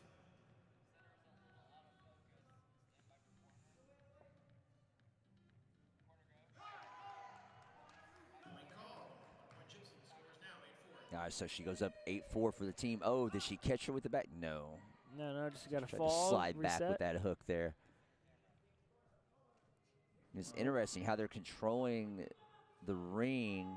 You've actually got the controller of the center and ring losing the round. That typically doesn't happen. Yeah. She's very comfortable letting her come forward and looking for those counters. Yeah, and she's countering. She's on point. She's that one step off, that one angle. It's, you know, not being intimidated by the backup is a big thing. So There's a quote we always say is make them miss, make them pay, and she's she's doing that. She's just out of range to miss it, but she stays herself in range to be able to counter and attack. Yeah, so any of our fighters watching picked up on that and probably appreciating the skill there. Yeah, notice any time when she's stepping just out of range, maybe off the line, and then when she's choosing the counter, coming in off the straight line herself. So And that's the match there, 12-4. nice, yeah, 12-4, big win. She definitely blew that one open. Nice job. So again, this this young man, I think it was Logan, I believe, who fought with Kiana there. He's gonna get to go up there and receive a sombrero, and he's like, "Yeah, look at me, mom! I got the fight on the main stage." Yeah, that's awesome. Nice call. All right, Mr. Vito giving the sombreros. Congratulations to all the kiddos up there. Great job representing Logan Kiana. Logan can't figure out how to put the sombrero on. One way or the other. Nice. There we go. What a fun event. Just got to get it over the puffs, right? The big old puffs. I got to judge her earlier. I'm trying to put the medal on. I'm like, I'm sorry. Maybe just one side, right? That's fun. That's I just wanted to hand it to her. Just hold it. You can do it. Great job. Great fighting. Awesome. And again, like seeing, watch just from not getting too technical here at the end of that, but just watching the fighter controlling the center and controlling a little bit of the pace as far as, trying, offensively and dictating where she's going. But, man, she, kind of didn't care. She was letting her dictate that and then taking the pressure off the lines. And she was comfortable. She was comfortable letting her come forward. I think she knew she had maybe that one extra step on her at that time. Again, in a team event, they came into it as 0-0 essentially, right? It was 4-4. So it's not like she had to make up a point difference. She knew she just had to win the match, and she did what it takes to win the match. And that's what some of the best at understanding the situation of where they're at is to do just enough to make sure you get it done. Well, and she stayed with it and didn't overpress. Yeah, absolutely didn't try to. She didn't have to. Nope. Because almost every exchange as she got back to the line, all she did was wait for that to counter. So that was a really good example. All right, so next up, you've got the, I believe, separate forms and weapons just for the men. So Correct, this is not a mixed. It's going to be an overall form weapon event. So we're going to see Lucas Fontenot coming out here doing a form event, and then Michael Brumet doing a weapon event. Awesome. Looks like Michael's on the stage first. We'll watch Michael's brother, Philip, once or twice tonight.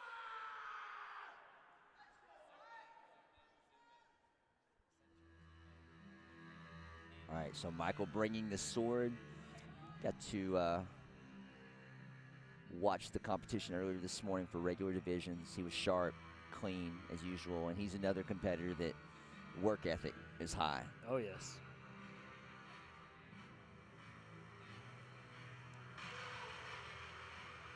Representing Team AKA. He's definitely someone who continues just to make waves. Every tournament you see him, he's getting better. He's progressing. And it's funny, him, his brother Sam, Philip, they all have such different, unique styles to each of them. All great in their own rights, though. No, you're right, they do. They all have a little bit of a unique presence and performance style.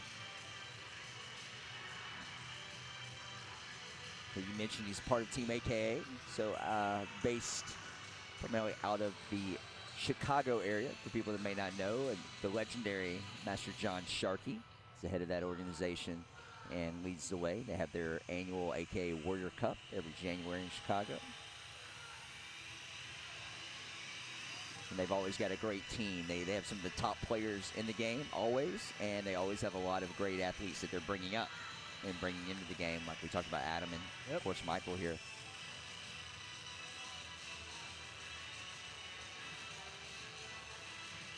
So far, so good.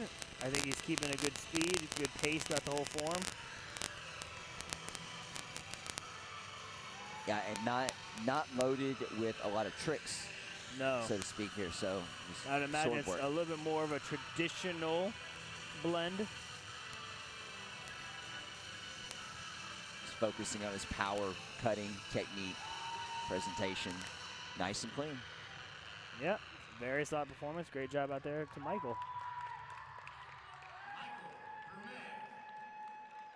Next up, representing ATA, Lucas So next on stage, Lucas Fondo, also a native here to San Antonio. He actually teaches and works at a school just down the street from here, really. Really awesome. And look at that.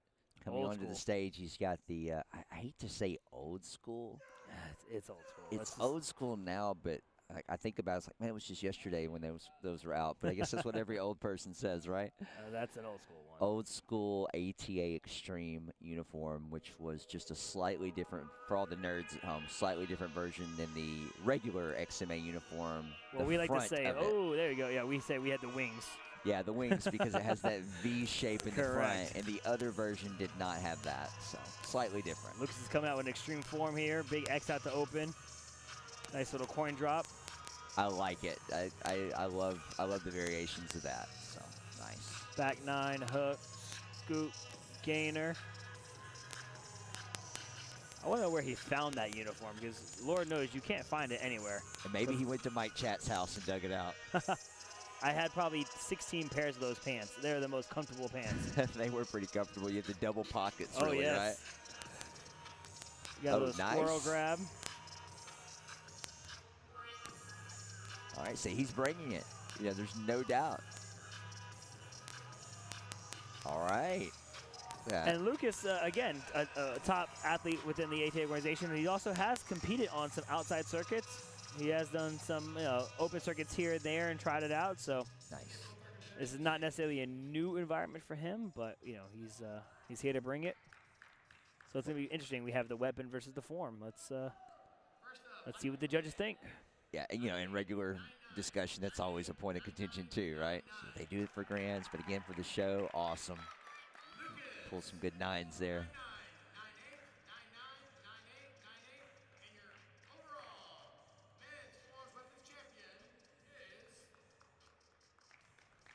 By 1-9, absolutely. Congratulations, Michael. Great show from both of the competitors out there.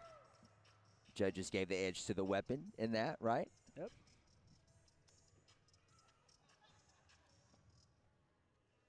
Congratulations, Michael. All right, so Michael Bremet with the overall men's weapons and forms championship here. Just a sombrero. I wonder if, the cash that Andy was pulling out of his pocket, I wonder if he's like handing that to people when they come off stage a little bit more, right? Extra I don't bonus. I don't know if you're a promoter out there, you know how much putting on the tournaments is. Oh, So man. Andy may not have a lot of extra cash, right? All those PS5s and JBL headphones and speakers. That's right. They had to come from somewhere. Man, the love and energy and time and effort put into all the events, but this event this weekend has been great. There's a lot of great people, and the Rodriguez and Molina family put themselves out there, making a lot of commitments with their first year for the event, coming out of the gate. So super proud of them, and it's great for the sport. All right, We have a final division of the night. Nice. Women's Forms Challenge to end the night, correct? I believe so. Awesome. Both of these competitors, fantastic. You've got Carissa and Laney. Carissa competed earlier, looked sharp, also helped out with the event, wasn't just here to compete. So Saw her judging. I saw her do a little bit of everything. Yep. I saw her moving mats not that long ago. Michael Bremet coming by the booth with the sombrero. Congratulations.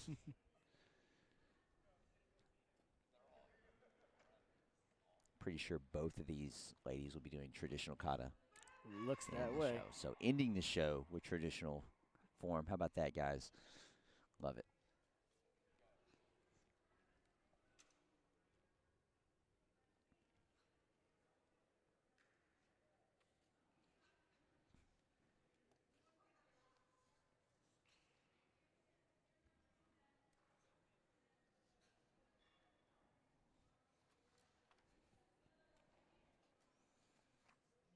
Carissa doing Super RMP, which a longer kata. And I think Laney had mentioned earlier, I don't remember which kata she said she was going to pull out tonight. We'll know in a minute, obviously. But she was talking about doing we were talking about the time frame, talking about doing a longer traditional kata. So we'll see what she decided on. I wonder if that factors into it sometimes, knowing that the longer the form, sometimes, or the longer the kata, the more the judges have to then judge on. Sometimes, I mean, we train, training officials. With ProMax, one of our things, we get official certification, and there are different levels. But in general, to generalize that with the officials and help them focus on the right things, you're still judging on attributes. I mean, watching Carissa here, like how's her stance work, her focus, her intensity, her obviously technique, and you can take technique into a million different ways, Oh, yeah, right? for sure. How did they execute that, or were your hips in the right alignment? All the way down to all those little things that obviously at this level is super important. Uh, but just teaching the officials to look at those things more than say The length. just who put on the best show, but then the length of the kata. I mean, obviously doing a kata that's amazing, that's a minute and 10 seconds versus a kata that's amazing that might be 2:30. You've got an edge to that, right? It has to, yeah, it has to play a factor into Because it. there's But more can't to be, it. it can't be the end all be No, all. it's not even close to the end all for sure.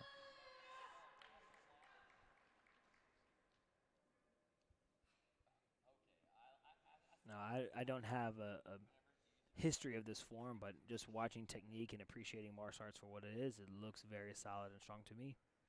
Super. Yeah, it's nice. It's a different way to pronounce that, but it's a kata that's been, especially the last, I guess, generation, especially since a lot of the traditional karate being able to be highlighted in the Olympics, and then the different groups like WKF and I could list, traditional karate organizations highlighting those opportunities. Seems like this kata has been popular with the groups trying to really highlight the essence of that and bring the classical kata into the fold a little bit more. So that was definitely a representation of that. Great job, Chris. From a blind eye watching it, looks solid, looks strong. Yes, yeah, it was well done. Great pacing, great technique. Carissa did a great job there. And I expect Lainey coming to the stage again.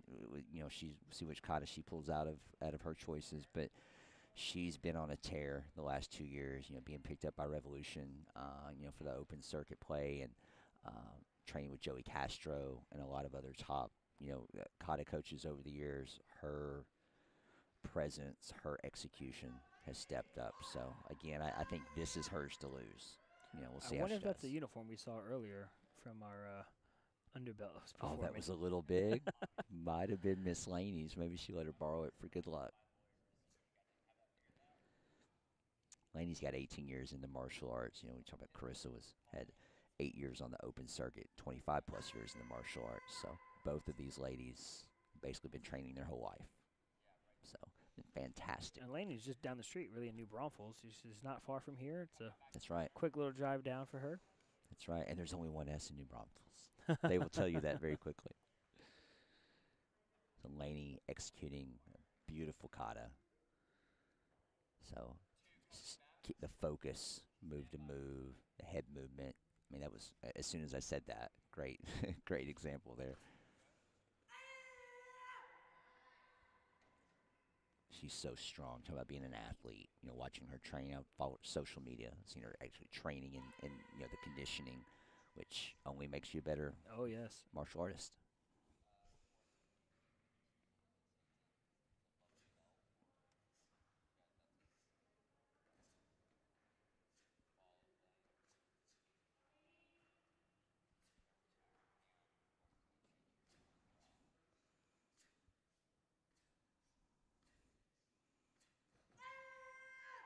Nice. Well done. Good pacing on that.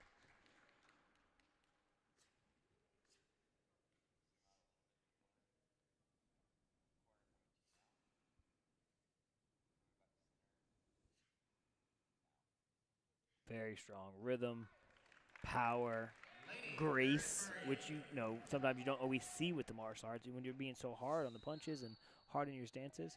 But there is a grace to it when you really watch it done well. Has a nice, like you were saying, flow, execution, pace. I think we saw that with the ladies tonight overall more than any of the others. I mean, obviously some of the traditional katas earlier are great, but I think watching Sofia Rodriguez earlier with her flow and the grace, along with both of these ladies, fantastic examples. All right, Carissa. She's hobbling a little bit there.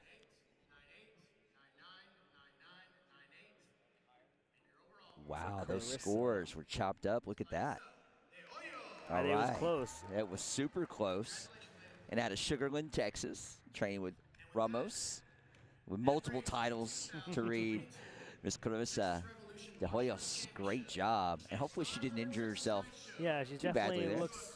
looks a little bothered by it, but hey, I don't know when it happened in her form, but we couldn't see it. She continued her kata strong from start to finish. Yeah, I couldn't tell. I'd have to watch a replay if there was anything. Obviously, the judges didn't see anything because what Lainey brought was fantastic as well. So how the judges saw that, little bit of different style with the katas, but both very beautiful, very traditional. That was fantastic. Yes, it was a great event here. Well, we want to thank you guys so much for supporting the first Texas Revolution ever. Thanks sportmartialarts.com, Mad Action, for all their work tonight. We got many more of these events coming up. We appreciate you guys tuning in. Thank all the NASCA champions and the ATA Association. And thank you for being a great partner. Oh, I had a pleasure. It was so much fun. Thank you guys for having us, and we'll see you at the next one. Have a good night. Yeah, hey, we're gonna part. Even if they still want to keep the stream on, we can take it up another level. Oh yeah.